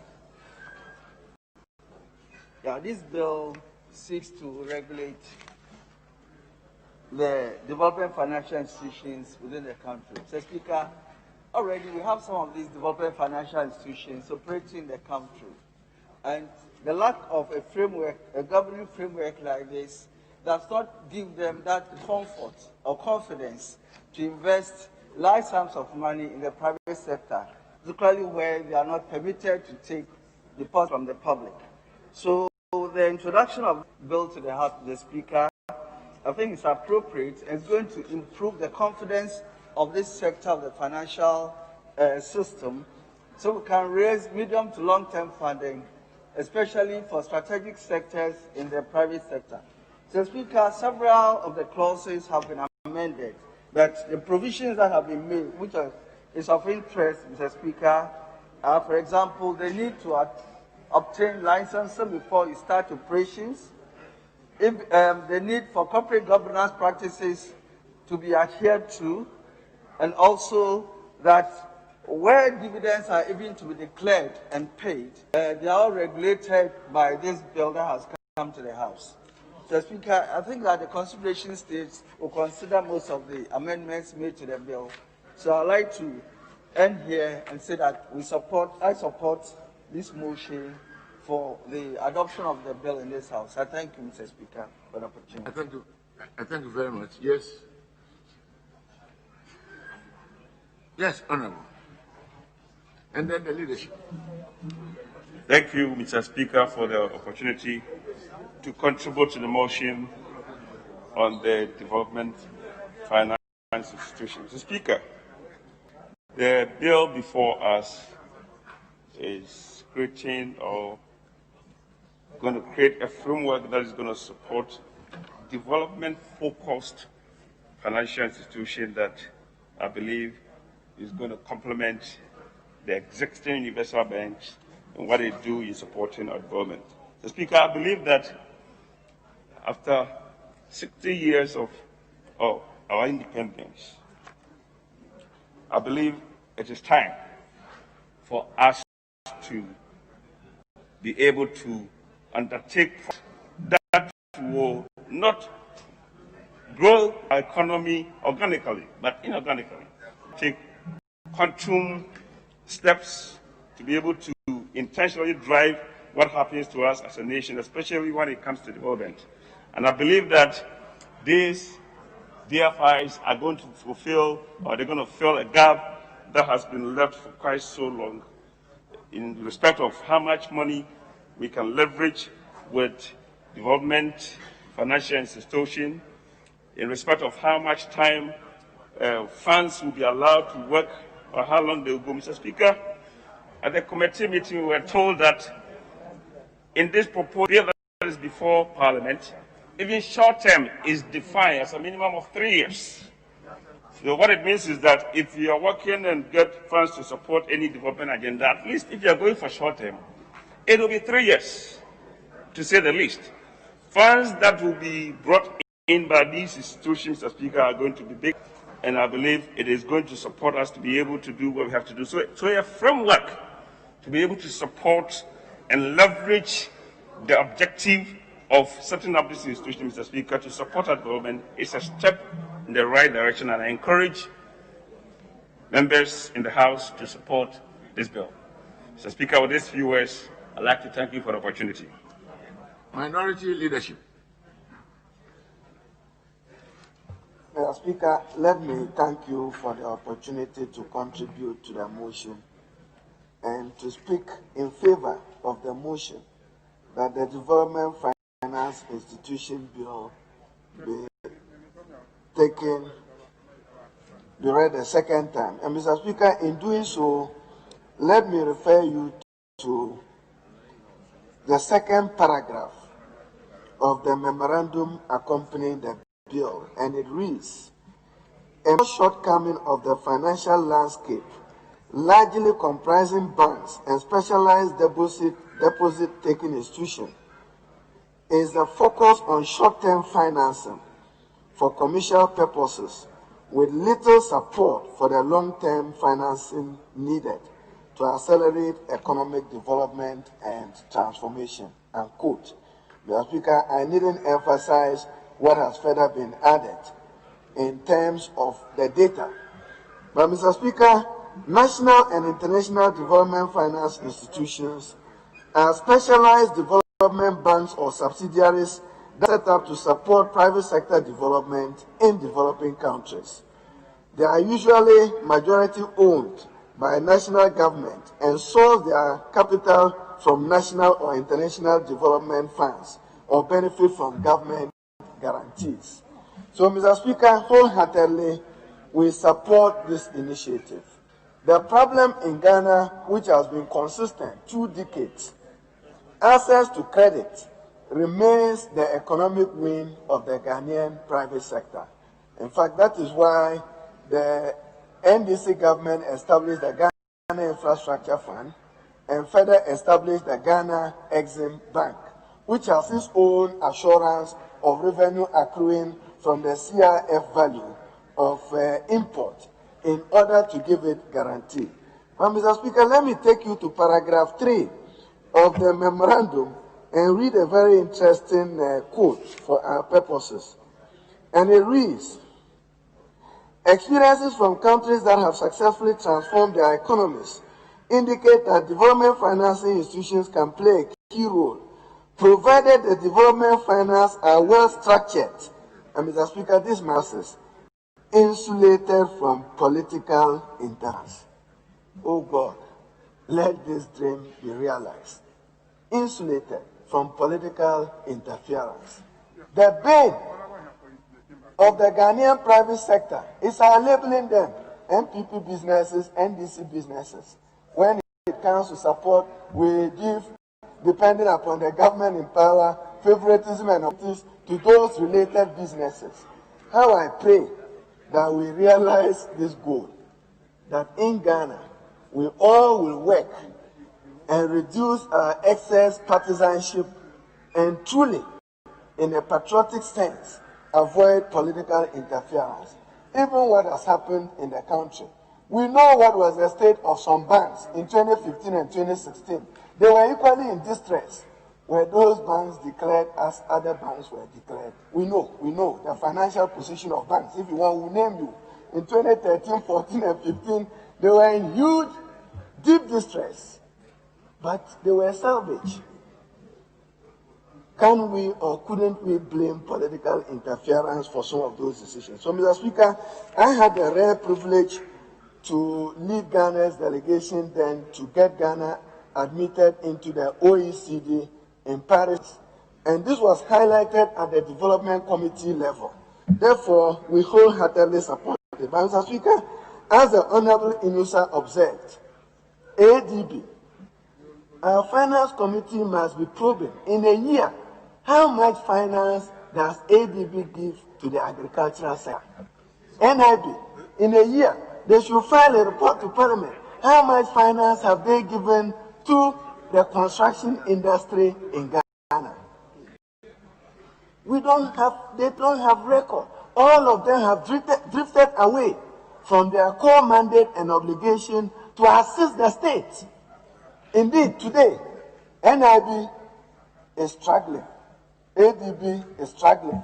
I understand that some shares of NIB, which used to be at Nestle, have been watered down. Very soon, we will ask for some probe into that. But, Mr. The principle of development institution, very important for our country. The Honorable Inusa Hussaini raised the issue of pension funds, and the Minister for Monetary and Evaluation, who used to guide me in the economics, now I'm growing. Take the Norwegian Petroleum Fund and their pension fund. Perfect example of optimal use of pension resources for the development of their energy sector. But in Ghana, NDC, MPP were all guilty. All the ministers of finance borrowed the pension funds for their purposes and for their economic convenience. That is why you cannot make proper and good use of pension resources. As we speak today, how much of our pension resources is available at the Bank of Ghana? And how much of it hasn't been borrowed by the Ministry of Finance? But we are saying make judicious and optimal use. Now, Speaker, even housing, the very workers in Ghana, all of us struggle daily helping people to pay rent. Why? Because we have failed to invest in the housing sector well as a state. We could do so if we judiciously make the best use of pension resources. It's the same workers' money. They don't have places to sleep. Use their money and build good homes for them and take your rent income over a long period of time. So I agree with the Honorable Inusa Hussaini that we should rethink. Maybe we should have a nationalization on our pension fund, following the passage of Act 766 when we created the three-tier pension scheme. We have not even come to terms as to how much of that resources we have now leveraged to the private sector of Ghana. You have these fund managers coming, pension fund trustees and others, all managing those resources. But, Mr. Speaker, I think that we can target revenue from the Ghana Infrastructure Fund if it's still functional, because I know that the Ministry of Finance had to come back to Parliament to change the primary source, which was to feed the GIF. That could be a potential candidate for providing basic funds to support this development finance institution. Mr. Speaker, in conclusion, I note that the Minister for Monitoring and Evaluation took issues with the Honorable Inusa Hussaini. But respectively, what the Honorable Inusa Hussaini was saying is, and with your indulgence, Mr. Speaker, page 1, paragraph 1.1, and it reads, the committee determined and hereby certified that the bill is of an urgent nature and may be taken through all the steps of passage in one day in accordance with Article 106.13 of the 1992 Constitution. That means you are applying for an exemption per rules and per the Constitution so that this Development Finance Institutions Bill is not gazetted for the mandatory 14 days. So what the Honorable Inusa is arguing, when I took my bill, the first thing was to go to date of gazette notification, so that I will satisfy myself that we have satisfied the requirements of Article 106 of the Constitution. what the Honorable Inusa was arguing, which the committee chairman must respect, is that you laid this bill on second. So if you wanted a sense of urgency and to suspend our rules, to forgive you not to gazette, don't wait until 20 days and you come and tell this House that it's an urgent bill. Because you were only asking for an exemption for 14 days. And Mr. Speaker, let me just read Article 106 and end my argument there.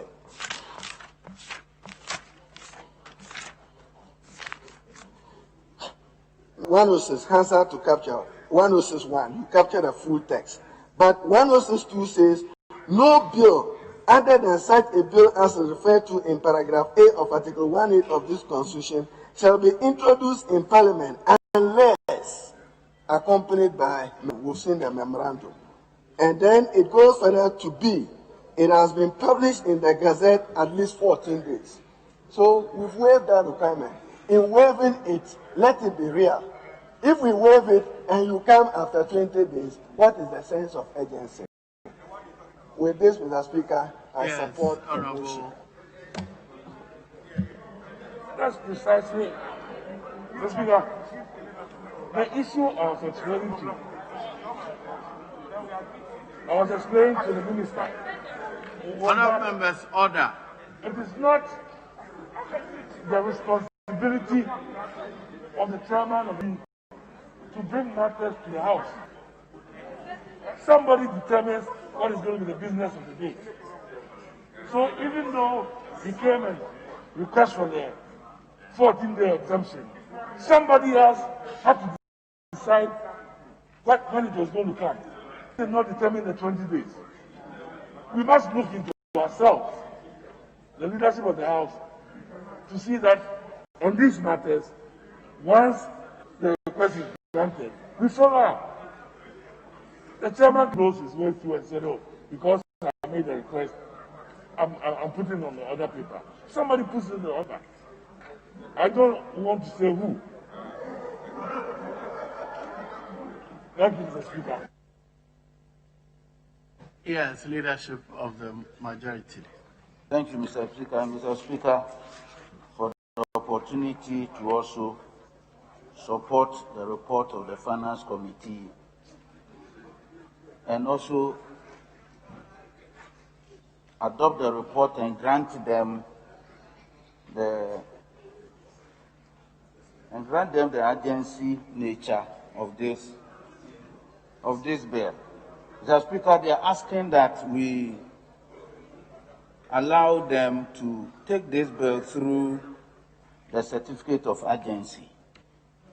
And I think that we should grant them, knowing very well the importance of this bill, which is to ensure that we put across a legal regime to help develop our institutions that will finance development. Mr. Speaker, as it has already been said, funding availability is an issue, and cost of capital is also an issue. And funding sources for long-term projects is also an issue in this country. Mr. Speaker, post-independence of this country has shown that most projects have been government or state-led. The private sector can also be supported to take long-term thing for projects as well. And Mr. Speaker, is going to help this country develop.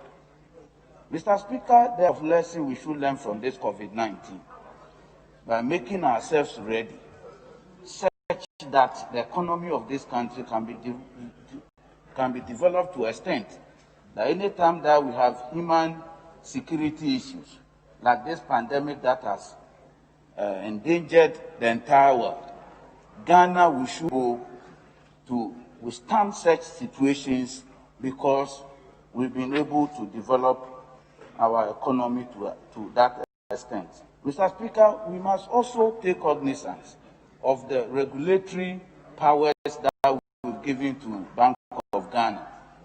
Mr. Speaker, we should also learn lessons from those defunct banks that either two could not manage well, that two did illegal withdrawals, that led this state and the taxpayer by the budget of 2020 spending close to 13 billion to clean these financial institutions.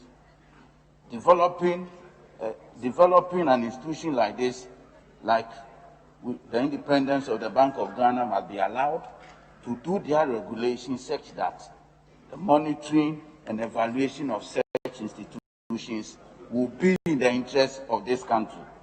Mr. For me, we should grant the Finance Committee the opportunity to run this bill through the certificate of agency.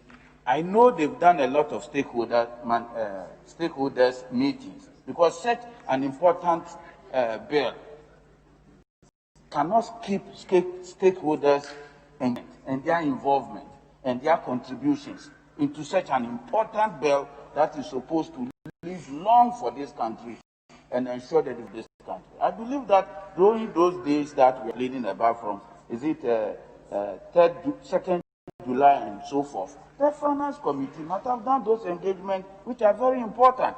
What is important now is that the day we take this bill and consider it, we should allow them to take them through the whole day, and then we conclude at the same day so that this law will go. Also, Mr. Speaker, we know we are time constrained.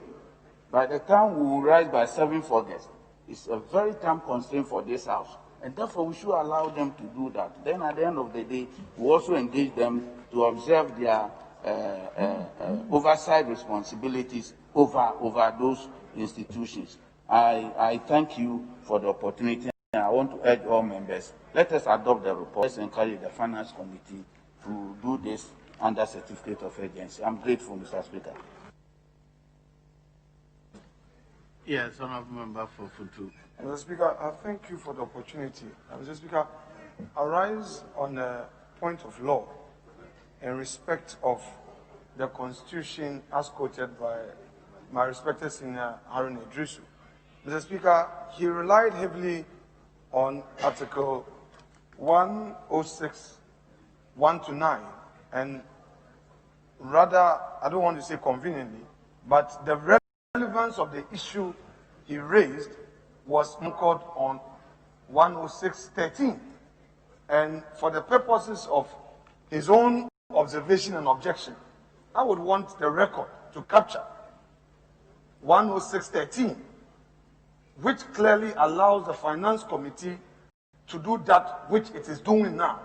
So there is no breach of, in any form, of the manner the Finance Committee has presented this report and the invitation being made to this House proper and regular. I thank you, Mr. Speaker. Honourable members, paragraph 1.1 of the report states that under Article 106.13 and our own standing orders, Order 119, is the basis upon which they recommend that the House adopts this as a bill which has to be taken through the urgent steps. Now, at this stage, I only put the question. All in favor of the motion to adopt the report, say aye. All against, say no. The ayes have it. The motion is carried. An act to provide for the licensing, regulation, and supervision of development finance institutions in the country to promote growth and development in key sectors of the economy and for related matters.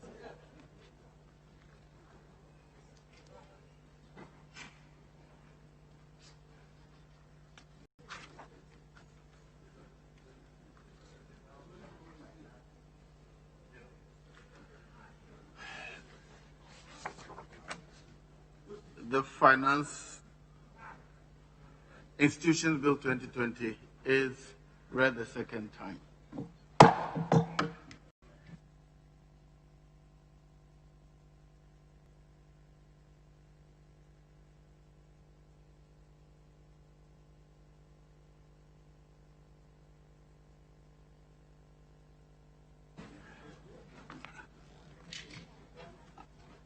Yes, Honorable Leader of the Mr. majority. Speaker, we may take item 13. Very well. Honorable members, item number 13, motion. Minister.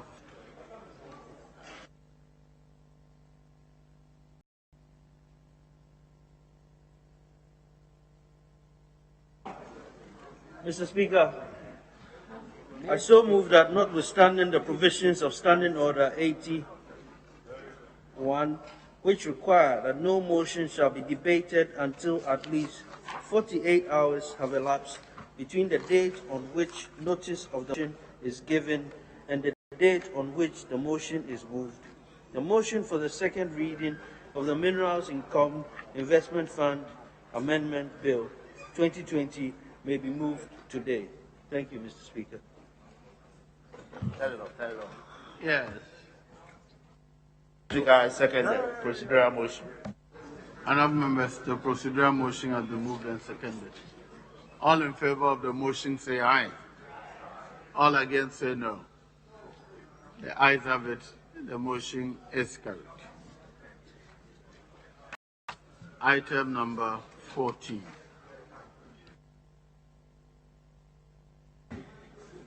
Mr. Speaker, I beg to move that the Minerals Income Investment Fund Amendment Bill 2020. I beg to move that the Minerals Income Investment Fund 2020, Bill 2020. Mr. Speaker, the purpose of the bill is to amend the Minerals Income Investment Fund Act 2018, Act 978, to clarify the parameters for the operation of the Minerals Income Investment Fund and to provide for related matters. Mr. Speaker, the Minerals Income Investment Fund Act 2018 was passed with the objective of maximizing the value of the minerals income for the benefit of the citizens of the country and maximizing the royalty income from minerals in a sustainable and responsible manner. Mr. Speaker, amendments seek to clarify the parameters within which the fund can operate so as to correctly demonstrate the original intention of the Act and also to address issues that have been brought to the fore in light of due diligence that are undertaken in exploration of the monetization of the mineral royalty portfolio of the Republic. These amendments will make room for flexibility in the operationalization and management of the fund, thereby making it more effective. Mr. Speaker, the proposed amendments are essential to ensure the proper functioning of the fund and implementation of the proposed investment structure and listing and the attraction of external investors. These amendments will ensure that the fund is able to successfully monetize its royalty income and hence will raise significant proceeds for the country and on the whole facilitate the achievement of the objectives of the fund. I so move, Mr. Speaker. Thank you. Yes, Chairman of the Committee. Mr. Speaker, I associate myself with the motion and present the committee's report. Mr. Speaker, once again, the committee has determined and hereby certifies that the bill is of an urgent nature and may be taken through all the stages of passage in one day in accordance with Article 106(13) of the Constitution and the standing orders of the House. Mr. Speaker, the Minerals Income Investment Fund Act 2018, Act 970, whilst capturing the overall framework within which the fund is to operate, has become necessary to amend some of the provisions in order to fully capture the intention of government, make room for flexibility in the operationalization and management of the fund, and to make the Act more effective. Mr. Speaker, the purpose of the bill, once again, is to amend the Minerals Income Investment Fund to clarify the independence of special purpose vehicles created under that Act by removing the applicability of the PFM Act 921 and the SIGA Act 990 to those SPVs. The bill is divided into 12 clauses. Observation, Mr. Speaker. The committee observed that proposed amendments are essential to ensure the proper functioning and implementation of the investment structure. The proposed amendments will also enhance the robustness of the country's long-term commitment to the success of any proposed investment. The committee also noted that the passage of this bill will help improve the effectiveness of the Act and ensure that third-party investments in that sector will raise significant proceeds for the country and on the whole facilitate the achievement of the objects of the fund. Mr. Speaker, inasmuch as the SPVs not subject themselves to the PFM and the SEGA Act, the fund itself will continue to be governed by Act 921 and Act 990. The committee has made a number of amendments and will consider them when the time is due. The committee, having thoroughly considered the bill, finds that its passage will help clarify the operation of the Mineral Income Investment Fund vis-à-vis the special purpose vehicles created under Act 978. The committee therefore recommends to the House to pass the Mineral Income Investment Fund Amendment Bill 20 into law in accordance with Article 106(13) and Order 119 of the House. Respectfully submitted, Mr. Speaker. Yes, Honorable Minority Leader. Mr. Speaker, thank you very much for the opportunity to contribute to this report and to state from the onset, Mr. Speaker, that the minority will not support the amendment to the Mineral Income Investment Fund Act. We do not see anything substantially wrong or flawed in the original act. Government came to create the Mineral Investment Fund. We supported it. Someone somewhere is thinking of a special purpose vehicle. For what? To serve whose ends? To serve an individual end or to serve the state interest end? To create a special purpose vehicle for who? Therefore, Mr. Speaker, I'm serving notice that I'll invoke our standing orders that when it comes to this matter, we will insist on a head count on this matter. We don't want to be counted as supporting this particular bill and an amendment to the Minerals Income Investment Fund. And Mr. Speaker, let me refer you to paragraph 3. Paragraph 3. The proposed amendment are essential to ensure the proper functioning and implementation of the investment structure. What is wrong with the investment structure? Let us be convinced. We are not convinced. The proposed amendment will also enhance the robustness of the country's long-term commitment to the success of any proposed investment.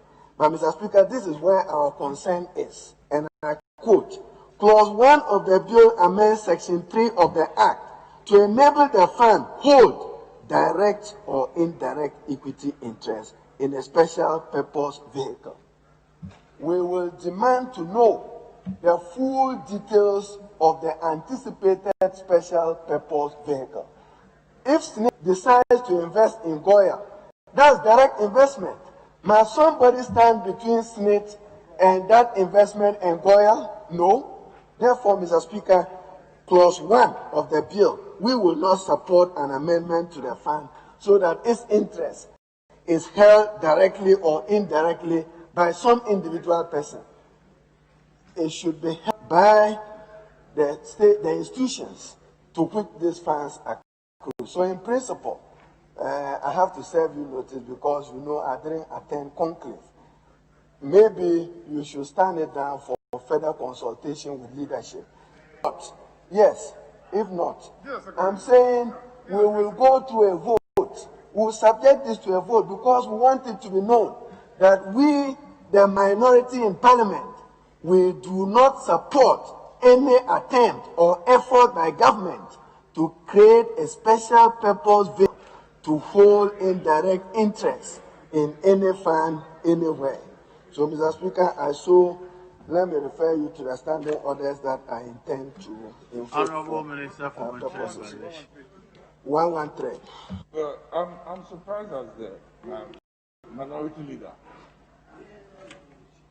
Mr. Speaker, Minerals Income Investment Act 978, Fund Act 2018 has already been passed with a special purpose vehicle. It's the law. So to say that you're opposed to you're opposed to the law, you passed it. No, it's already in there. The purpose of the amendment is to make the SPV more independent, because it is going to be listed. When it is listed on external foreign exchanges, the rules of governance are different. You say that you're opposed to the SPV, and you still say he's opposed to the law. Oh, my friend. You have the act. Please, you are part of the leadership. I beg you. Take your time and look at it. Otherwise, people will misunderstand where you are leading. This is already a law. And in the operation, it has turned out that in trying to list on the external market, the rules prohibit the non-independence of the SPV are making. If you list on the London Stock Exchange, New York Stock Exchange, there are certain rules that are in this, there are certain things in this law that will not make it operational. So we are trying to make it operational. But as for the SP, it's already in law. So please, Mr. Leader. Yes.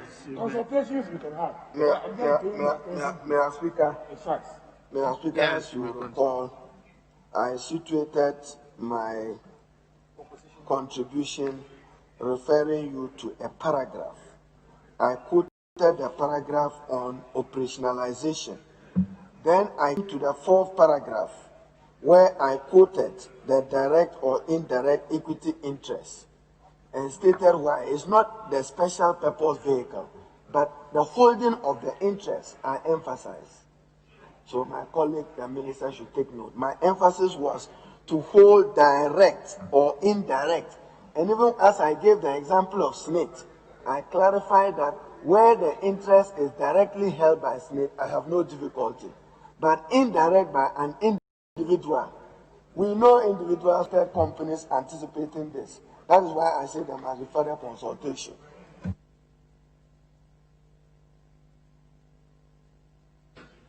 Yes. Contribution must come from majority. Very well, yes. Mr. Speaker, thank you for the opportunity to comment on this matter. Mr. Speaker, and to disclose that I was part of the people who were invited to consider the amendments. But my attention has just been drawn to one fundamental thing of the law of Act 978. And the long title of Act 798 says, an act to establish a fund to manage the equity interests of the Republic in mining companies, to receive mineral royalties and other related income due to the Republic from mining operations, to provide for the management and investment of the assets of the fund and for related matters. That's a long title. Now, initially, on this morning, I didn't have a difficulty in accepting the decoupling of the SPV fund and to give it operational independence. But since my attention has been drawn to this, the fund, it is only the fund.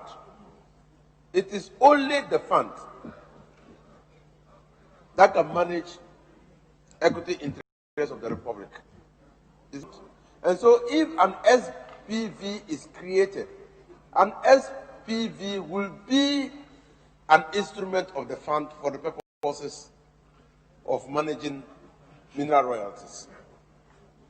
And so if it is an instrument of the fund for managing mineral royalties, it now becomes very difficult to accept the operation of the fund from Act 921 and 990. Because the fund itself is subject to Act 921 and 990. The fund itself is subject to that. So how can the fund, subject to the provisions of Act 921 and 990, create an instrument or a body that which will not be subject to that act? So that is what my attention was drawn to this morning, and we need to overcome that. Because you cannot, the law 978 cannot create an SPV simpliciter. It cannot, either one. It is the fund that can create an SPV. And so that SPV now becomes an instrument which the fund has chosen to manage the mineral royalties. And you are saying that we should accept that fund, that SPV, from the requirements of the law that regulates the fund. That is, it's going to be difficult. How can you, when they do your genome, how can they say that your son is not your CEO? How can they say that? You can't say that. Because it takes part of your genome. And that's how you trace. If you adopted, it's a different matter. That means that is not your biological son. Or unless there is reasonable ground to suspect that your wife gave you a son who didn't originate from you. Apart from that, all the incidents, you see, the problem is that all the incidents, Mr. Speaker, all the incidents that attach to the fund attach to the SPV. Because the SPV derives from the fund. That is the only matter I want to draw to my good friend's attention. But I understood the rationale for the SPV. I understood it totally. Thank you, Mr. Speaker. Yes, Honorable Minority Leader. The issues raised by the ranking member, are those the main issues for which you say you will not support the... Mr. Speaker, they are additional to what I raised, but mine was just to serve you notice. Finally, if I have your indulgence, and I'm simply saying that let's consult more, because you are dedicating this only to mineral royalties and revenue, which is huge, huge, in billions of dollars. Any private sector individual in Ghana can possibly take advantage of. Mr. Speaker, let me then refer to paragraph 6.3 of the committee's report, as the chairman read. SPVs to operate on pure commercial principles, as the Minister for Management. He said, the committee noted that the bill has introduced a new provision into Act 978 to clarify that the Public Financial Management Act of 2016, Act 921, and the State Interest and Governance Authority Act 2019, Act 990, are not applicable to special purpose vehicles, SPVs. Now, Speaker, this is my difficulty. It means that we are going to usurp the Public Financial Management Act, self-serving to a special purpose vehicle. In which country? We have a Public Financial Management Act, and it will not be applicable to a body to be created.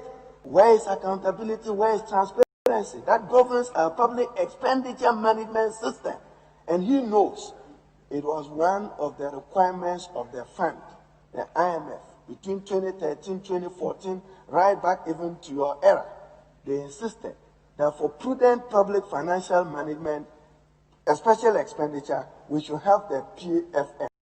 Subsequent to it, this government and administration came with a fiscal responsibility because all this affects it, Mr. Speaker. So I'm simply saying that, addition to the points raised by Honorable Inusa, this special purpose vehicle, we have some concerns. If you don't mind, Mr. Speaker, the leader is not here this morning. He said he was going to command the 1 week of Sir John.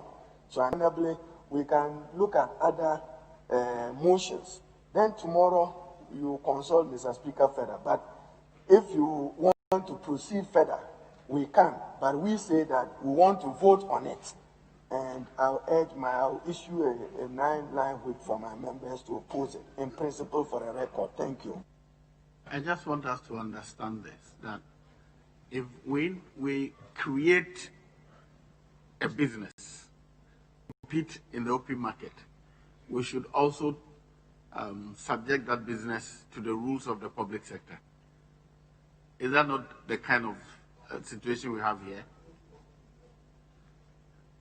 I'm seeking guidance. So if we create, let's say, we have state transport company, or we used to call it State Transport Corporation, and we decided to do trotro business, and we created a trotro company, but we want the trotro company to operate like the STC. Will it survive in the market? I thought that's the kind of situation we are in now.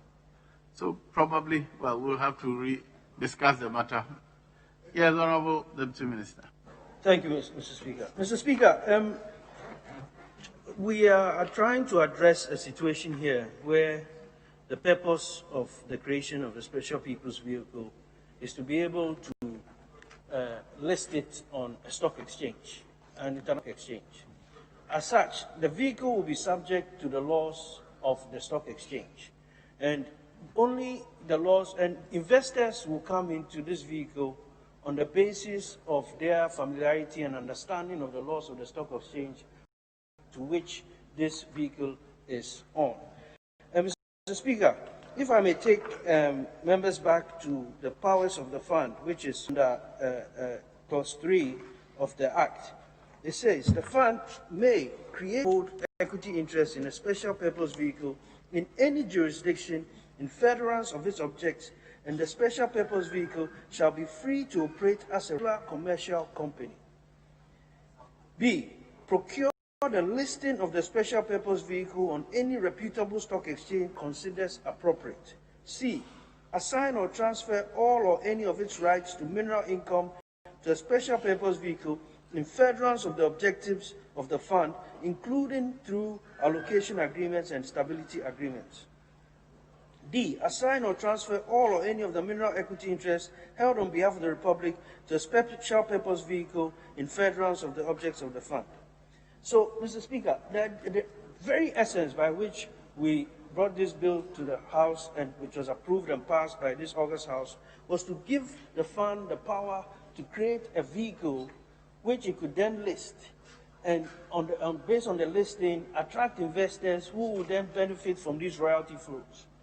Most of these investors need assurance that there are proper corporate governance measures in place, that there's a proper board in place that oversees the fund, there is management, and that government does not have the potential to interfere in the operations of this listed entity. If I may remind the House, Mr. Speaker, investors have not forgotten the case in which Ashanti Goldfields had a margin call that they could not meet and went into a default, in which the banks in which they had loaned it money called on the margin, and that drove it into bankruptcy. At that point, investors were limited with the options by which they could exit or realize their return on their investment because government held a golden share. Government holding a golden share, they blocked all the options or most of the options that are available to AGC to resolve the situation it's found itself in. And so, therefore, there's a track record, especially in the mining sector, of government being able to reach out its long hand into the operations of an entity and interrupt or interfere with those operations to the disadvantage of investors. So, therefore, That's why a special purpose vehicle was created, or the creation of a special purpose vehicle is required if we want to list on another stock exchange to attract investors.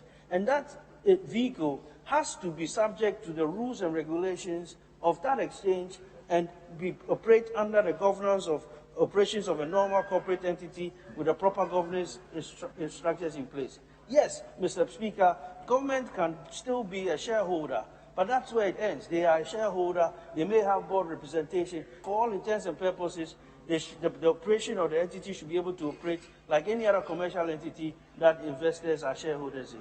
Thank you, Mr. Speaker. Yes.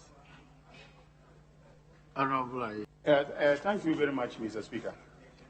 Yes, Speaker, I listened to the Honorable Deputy Finance Minister on this matter, and I want to understand the rationale for decoupling ownership of the special purpose vehicle, and in other words, currently the statutory position is that it is the fund that owns the special purpose vehicle.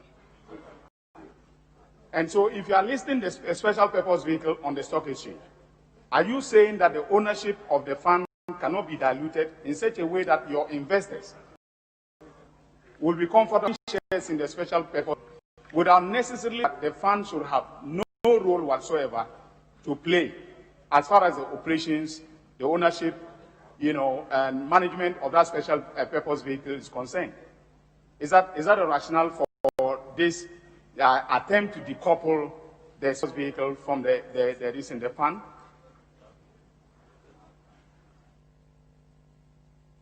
Yes, Mr. Speaker. Yes, Mr. Speaker, the whole essence of listing the special purpose vehicle is to attract investors into the vehicle. Initially, before issuance, the special purpose vehicle will be wholly owned by the fund.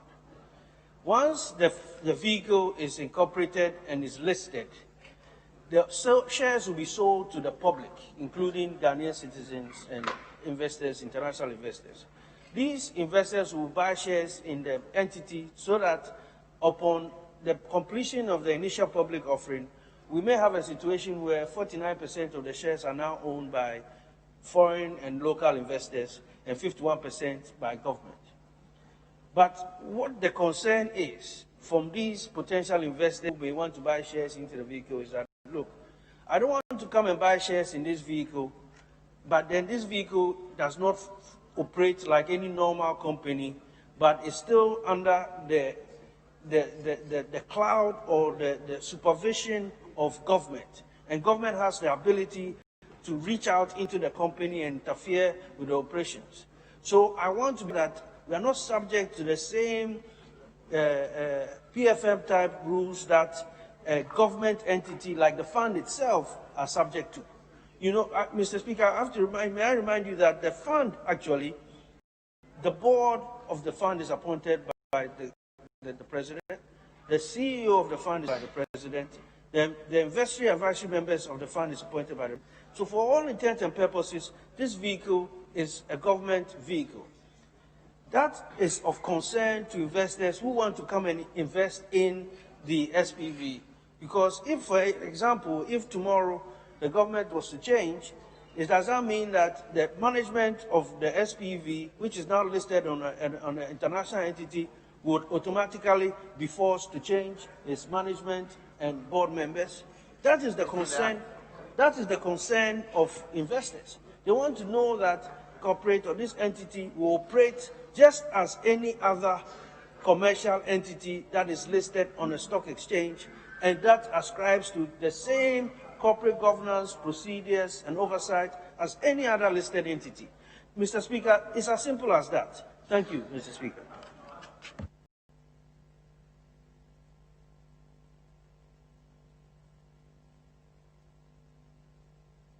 Yes, Honorable Member for Tamale Central.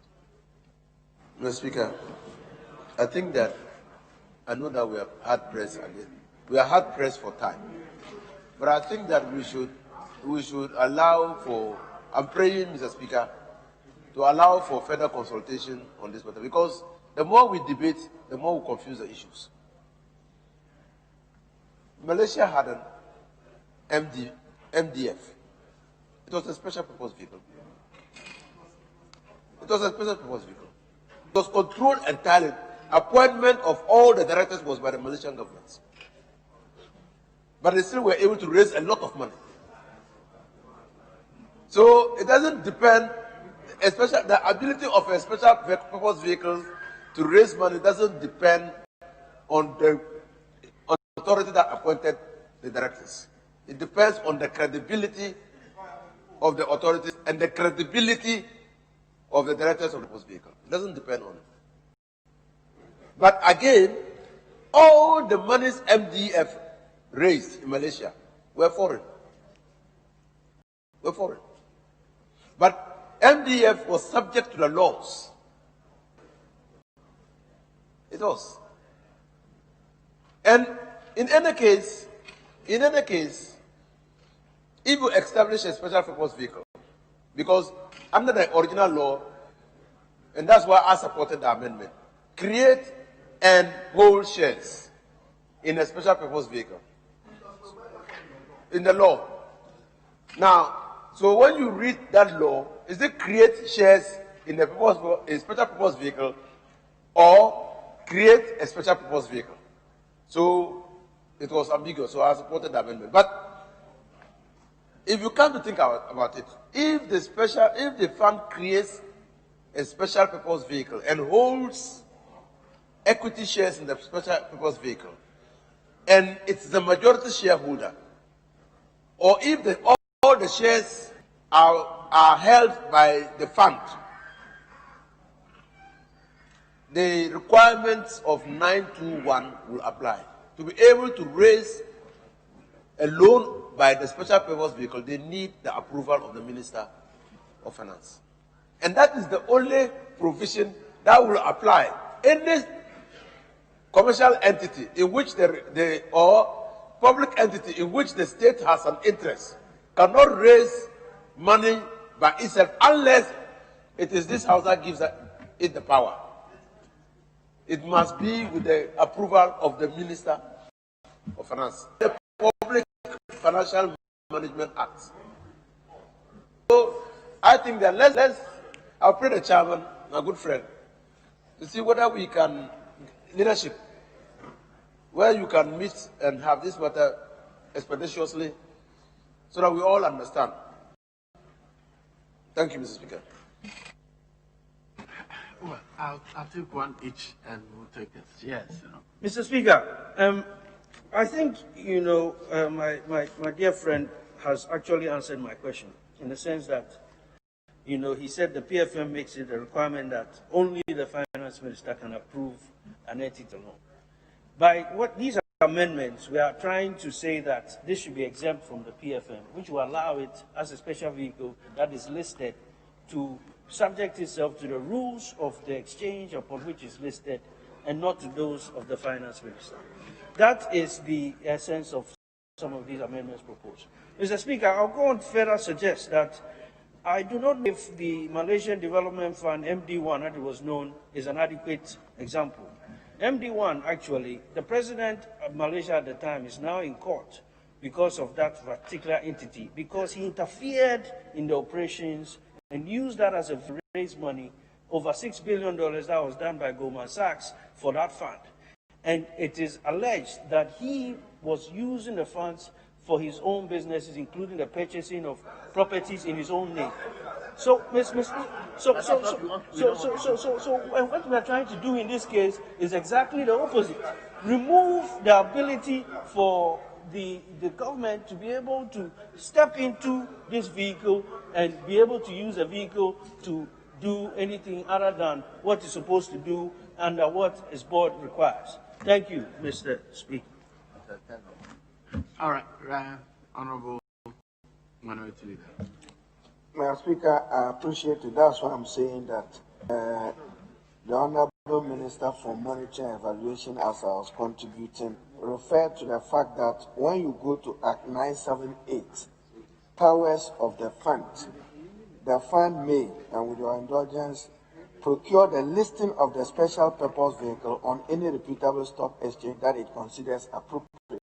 So this House already granted some right and some power and some mandate to an SPV. It also in 3C assign or transfer all or any of its rights to minerals income to a special purpose vehicle. This was done. It is not a creation of statute that there shall be a special purpose vehicle. We only said that the fund can, through its investment arrangement, undertake this activity. Mr. Speaker, if you take Austria, there is OEEB, Belgium, IFU, Denmark, FinFund, Finland, KFW, Germany. Those are bilateral FDIs. Now, if you want the multilateral FDIs, I give you a few examples like AFDB, EBRD, and others. So take, for instance, Asasi Royals or Kumbungu Royals as a vehicle creator, Kumbungu Royals. Ras Mubarak goes to create a Kumbungu Royal, and it is now supposed to be representing the interest of the state of Ghana, or Asasi Royal, or Calabash Royal. Those are where the difficulties are. We know a fund, and we have empowered the fund to invest in Section 3. So why come and say that you now want to create a special vehicle? That is our difficulty. We already gave the mandate to the fund in Section 3. That is why in the Minerals Act, with the Speaker of the fund, we vested that power in. So this is why we are saying that there must be further consultation, because we are privy to some additional information, but it's too early yet to share it, Mr. Speaker. We are looking at we are subjecting some information of offshore companies to some due diligence. I'll now reveal myself, but it's too early yet to share it until we are conclusive of an SPV being created in anticipation of this amendment. I thought I was bringing discussion to a close. I have no objection to any further consultation. I was trying to bring more information to you. Now, Mr. Speaker, if you go to the bill, the Act, 3A, Mr. Minority Leader, the Act 3A, powers of the fund. The fund may and hold equity interest. So it has the right to do that. I'm sure you may have some information that you want to bring in line. I think that the consultation may help us explain further the whole intent. Keep in mind, minority leader, the SPV may list or not list. When it doesn't list, it is subject to the PFM. When it doesn't list, it's only when it goes to list on these international Honorable members, having regards to the state of the business of the House, I direct that the House sits outside the regular sitting house. So it's only at the point where it decides to list on these international markets that that provision becomes particular. But if it doesn't list, it will be subject to the PFM. As he said, the whole idea is to avoid temptation of politicians to want to use the SPV, which is listed in London or New York, as if it is a public enterprise. That's the whole idea. So we should agree to further consultations and explain further. Chairman, I want to defer the question. Question to be put. Mr. Speaker, question to be put. Debate concluded and question to be put. That's how we'll capture it on the other paper. Debate concluded. I said debate concluded.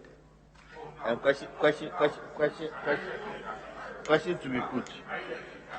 We are supposed to assist the Speaker in the performance of his functions.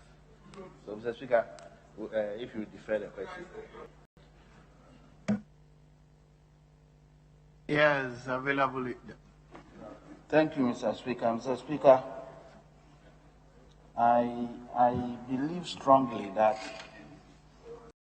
this act was passed in the interest of the state.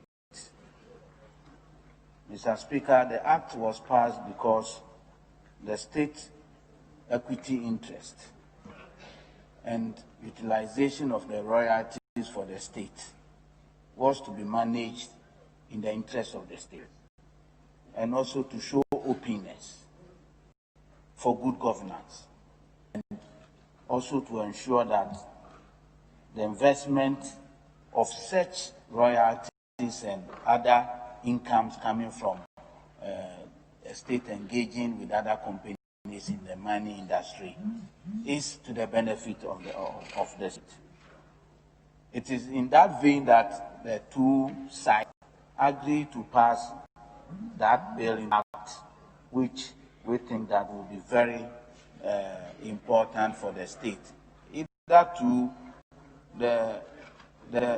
those equity or revenue goes into the consolidated fund, 80% is retained, 20% is also used otherwise. For now, the Act is directing that all the revenue from those sources must come to the MIIF,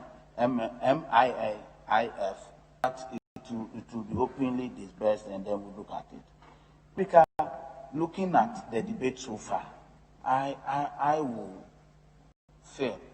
feel that leadership must do more consultation. Let's defer the vote, and then let's do more consultation in the interest of the state, so that the bipartisanship that enhanced the passing of the bill into an act must be carried to its letter. I'm so grateful, Mr. Speaker, and this is my view on this matter. Thank you so much, Mr. Speaker. Very well. In that circumstance, the question to the motion is deferred. Yes, Honorable Chief Whip. Mr. Speaker, item 9 and 10, Minister for Local Government. Item number 9. Motion. Minister. Thank you, Mr. Speaker. Mr. Speaker, I beg to move that notwithstanding provisions of Standing Order 81, as per statement listed in motion number 9, the second reading of the registration of BEVs and DEVs Bill 2020 be moved today. Thank you, Mr. Speaker. Yes, Honorable Minority Leader. Mr. Speaker, I beg to second the motion. Honorable members, the procedural motion has been moved and seconded. All in favor of the motion say aye. All against say no. The motion is carried. Item 10. Motion by the Minister. Mr. Speaker, I beg to move that the registration of St. Dev's Bill 2020 be now read the second time. Mr. Speaker, the purpose of the bill is to revise the registration of BEVs and DEVs Act 1965 Act 3 and to provide for the decentralization of the BEVs and DEVs registry in line with the decentralization program of the country. Mr. Speaker, Ghana's decentralization program is aimed at empowering local populations at the district level to take decisions that affect their lives. As a result, the Local Government Act 1993, Act 462, envisaged the reconstitution of the 22 decentralized departments at the district level into 16 departments in the metropolitan assemblies, 13 in the municipal, and 11 in the district assemblies through various forms of mergers. The minister responsible for local government was to bring about the creation of the decentralized departments through a legislative instrument done by the Local Department of District Assemblies Commencement Instrument 2001 LI 1961. Acts of Parliament established some of the departments that were to be part of this decentralized departments, as specified in the second schedule to LI 1961. The acts establishing them, therefore, need to be amended or reviewed to bring them in line with the general decentralization framework. The Registration of Births and Deaths Act 1965, Act 305, is one of legislation. It creates the Births and Deaths Registry as a centralized department of government with local offices in places that are designated as registration districts. Under the current arrangement, the registration of births and deaths takes place in areas that are declared as registration zones or districts. The local offices are answerable to the central registry through the registration officer, through the regional registration officers, and the registration assistants in local offices are also directly responsible to the registrar in the central office in Accra and not through the district assemblies. Mr. Speaker, the review is intended to assign responsibility for the registration of births and deaths to the district assemblies, who, in consultation with the registrar, are required to appoint a district registrar of births and deaths and registration. Mr. Speaker, we've had the current bill for the past 55 years, and the new registration of births and deaths bill 2026 to provide a versatile piece of legislation that will help build an efficient birth and death registration system for the country for effective national planning. This new bill will provide reliable information to aid public administration and governance at the various levels. The bill also responds to emerging situations and practices around the globe. It introduces enforcement of registration system by mandating the registration assistants set by the district assemblies to inspect registration records at various levels. This bill also provides for the generation of community population records. And it also, importantly, introduces the concept of notification into the registration system, whereby those in charge of health facilities where births and deaths occur, including traditional birth attendants and managers of educational institutions, will all feed information of occurrences of birth and deaths into the registration system, Mr. Speaker. Mr. Speaker, the registration of births and deaths bill, therefore, to provide Ghana with the necessary data for national planning. And this births and deaths registration has been, the review of the law has been on for quite a while now. I recall that, reading through the documents, this was brought even to the last parliament. However, the parliament was dissolved before they were able to pass it. And I think it is, and we think it's all necessary, and I'll call on us to support for the passage of this bill. Mr. Speaker, I so move. Thank you, Mr. Speaker. Yes, Honorable Vice Chair. Mr. Speaker, I rise to support the motion ably moved by the Minister for Local Government and Rural Development. Mr. Speaker, by so doing, I wish to present your committee's report to the House. Mr. Speaker, with your indulgence, I would like the Hazard Department to capture the report as having been read entirety, and I will concentrate on the conclusion and the recommendations. Mr. Speaker, After a careful scrutiny of all the provisions of the bill, the committee found it to be in agreement with the 1992 Constitution and other existing laws. The committee believes that the bill has come at an appropriate time and it will help improve the collation, and storage of births and deaths information for national development.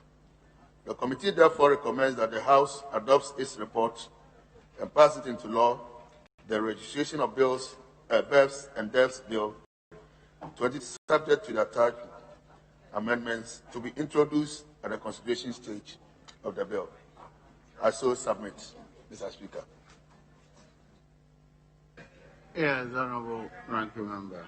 Mr. Speaker, I rise to support the committee in the presentation of the report and also to commend for bringing this bill to Parliament at this time. In fact, the bill, Mr. Speaker, as you are aware, is intended to replace the Registration of Birth and Death Act 1965, Act 301.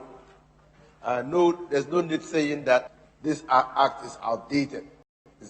I mean, 1965, and that's why we are still running the Births and Deaths Ministry. Wait, I was born then, actually. I was born then. Mr. Speaker, we are also being told that the new arrangement under the bill will, in paragraph 6.1, emphasize the deployment of innovative and modern technology to make registration exercises and facilities accessible in every part of the country with less difficulty and irrespective of where an event or a birth or death occurs in Ghana. So this bill, when passed into law, will capacitate the births and deaths register to deploy innovative and technological instruments or equipment to ensure that people are registered in real time. And that is important, Mr. Speaker. It's important because as a country, we must know how many people are added to the existing population every now and then, and how many people are leaving us. We must know for the purposes of planning. Mr. Speaker, the bill says that it will help establish a credible and robust national database as part of the national identification system. And this is where I have the difficulty. And that is in terms of the Supreme Court decision. Mr. Speaker, the chairman's report says that the birth and death registry is a primary identifier. It's a primary identifier, and that's captured on page 4. But the Supreme Court says that a birth certificate is not any form of identification. That's what it says. And so you don't know whether, when we invest a lot of resources in building the capacity of birth and deaths, what will that amount to? And that is the worry. In fact, the Supreme Court even says that a certificate is worse than a national health insurance card for the purposes of identification. It's worse. And then we are now going to do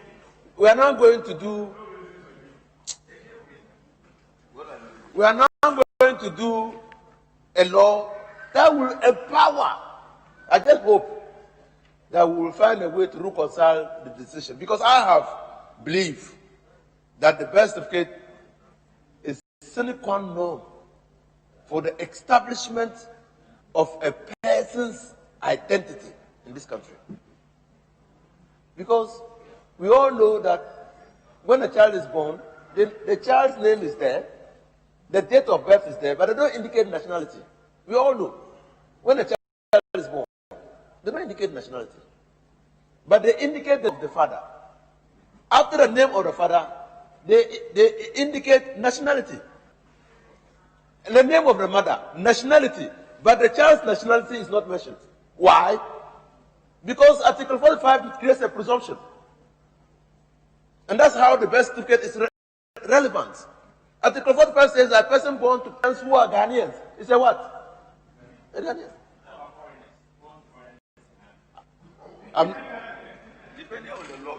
I say that the birth certificate mentions your father's name and your nationality. So if a person is born these parents in Ghana, they are still entitled to a birth certificate, except that the birth certificate will indicate that nationality, Togolese. That is mother, nationality, Togolese. Father, nationality, Togolese. So the presumption is that that person is a what? A Togolese. Yes. So in Ghana, born in Ghana does not confer citizenship. A person born in Ghana does not, we are not America. We are not.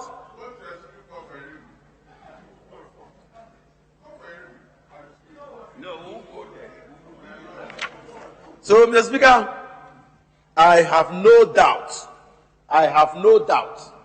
that when we pass this law, it will help, and that is captured on page 5. It will help support and improve security and reduce criminal activity, because it will be a database. So, if you are going to the police, you don't need to go and attach your birth certificate. Immediately they click your name, they are going to access the database at the birth and death. So no one who is up for retirement can now go and change his date of birth, because they would have inputted that. So it will improve security. It will also reduce criminal activity, because people can get birth certificates. So his name is Inusa Abdullahi, tomorrow is Inusa Fiseni, because you need a birth certificate to go and register a passport. His name is Kojo Mensah, tomorrow is Kukumenu. It happens because of the ease with which people got birth certificates. So I believe that when we pass this law and create a database, apply innovative technology, all these things will be minimized. And I arise to support the passage of the law. Thank you, Mr. Speaker.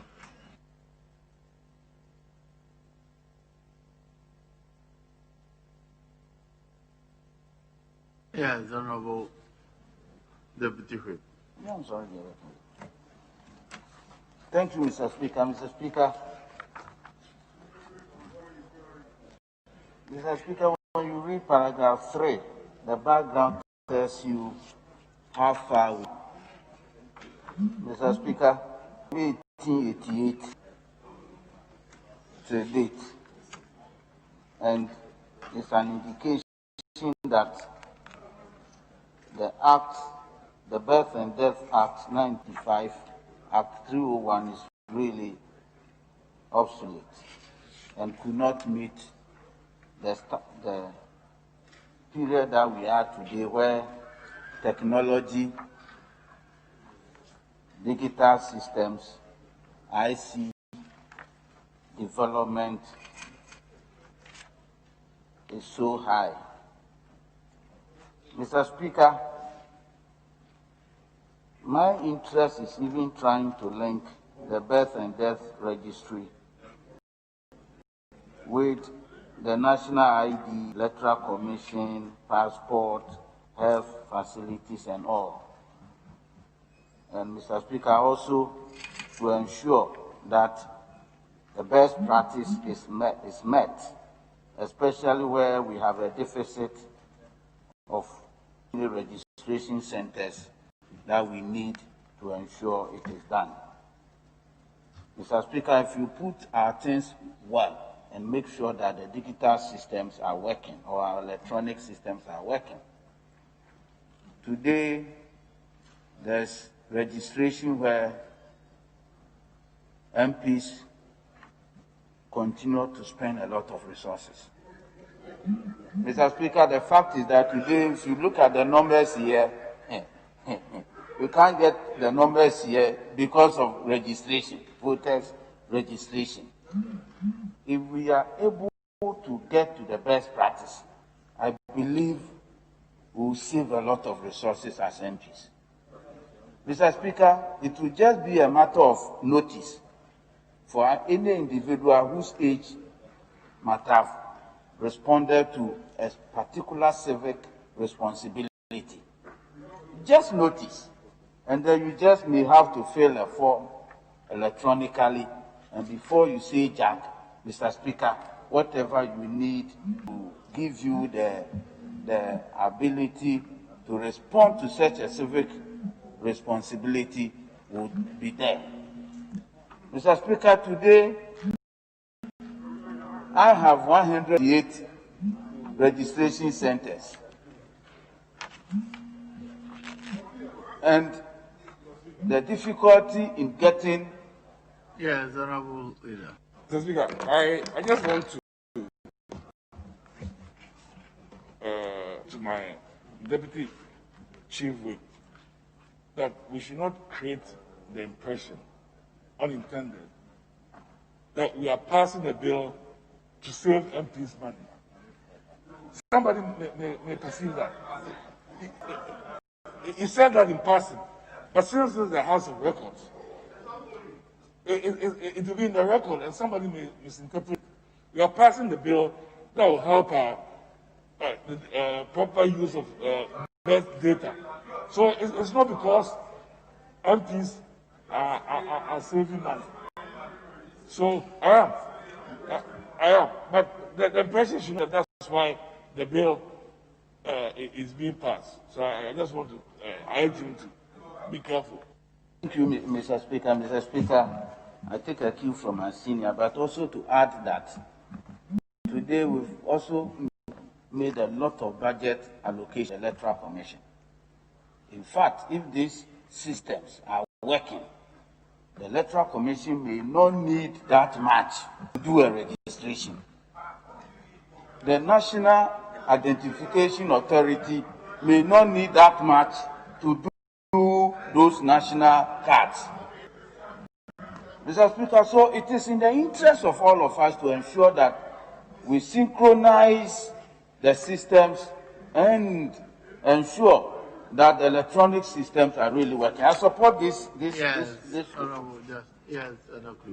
Honourable Speaker, my colleague is treading on another tangent that may be misleading. Mr. Speaker, there is no country in the world where people get migrated onto the voters register automatically. Every country, you will still have to opt to be put on the voters register, whether you are or you are an immigrant who has just naturalized. So the temptation to think that have this system established, the Electoral Commission could just go to a database and automatically decide that people are 18 and automatically can vote. It doesn't happen anywhere in the world. You have to physically decide to be a voter in every country to be able to put on the voter roll. So let that be clear. Thank you, Mr. Speaker. Mr. Speaker, you had not listened to me from the beginning. Were you in this room?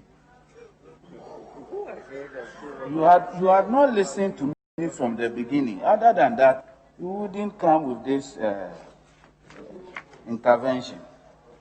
Because I have earlier said a lot of things, that the process where someone can get onto whichever age he gets and then the civic responsibility is adduced to that person.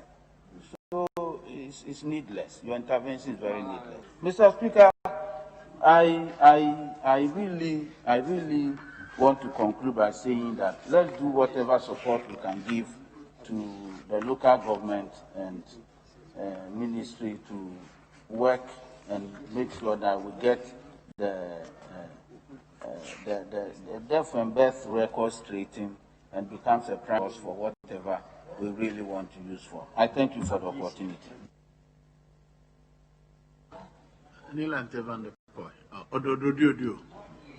Thank you very much, Mr. Speaker, and for your opportunity given me to contribute to the motion for adoption of the report of the local government committee on the new bill on birth and death registry. Mr. Speaker, we all agree that such an important bill and to a very important function in this society has been long overdue. And it was explicitly clear at the committee's meeting to look at the bill. And let me say that in all fairness, your committee did a good job, and assistance of our other committee members. But then, the truth of the matter is that, just as Honorable Inisa Husseini stated earlier on, we were confronted with the dilemma of pass a bill that will seek to strengthen and stabilize the birth and death registry in order to collect and collate the records of birth and death data in this country and to assist for economic planning and development. But then, the issue of the relevance of a birth certificate today in this country has become very amusing.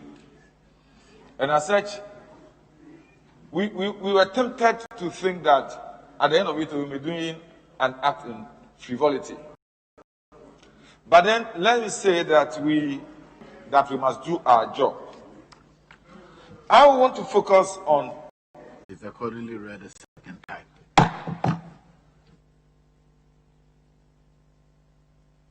And on that note, yes, Mr. Speaker, you may adjourn the House. Yes. You may adjourn.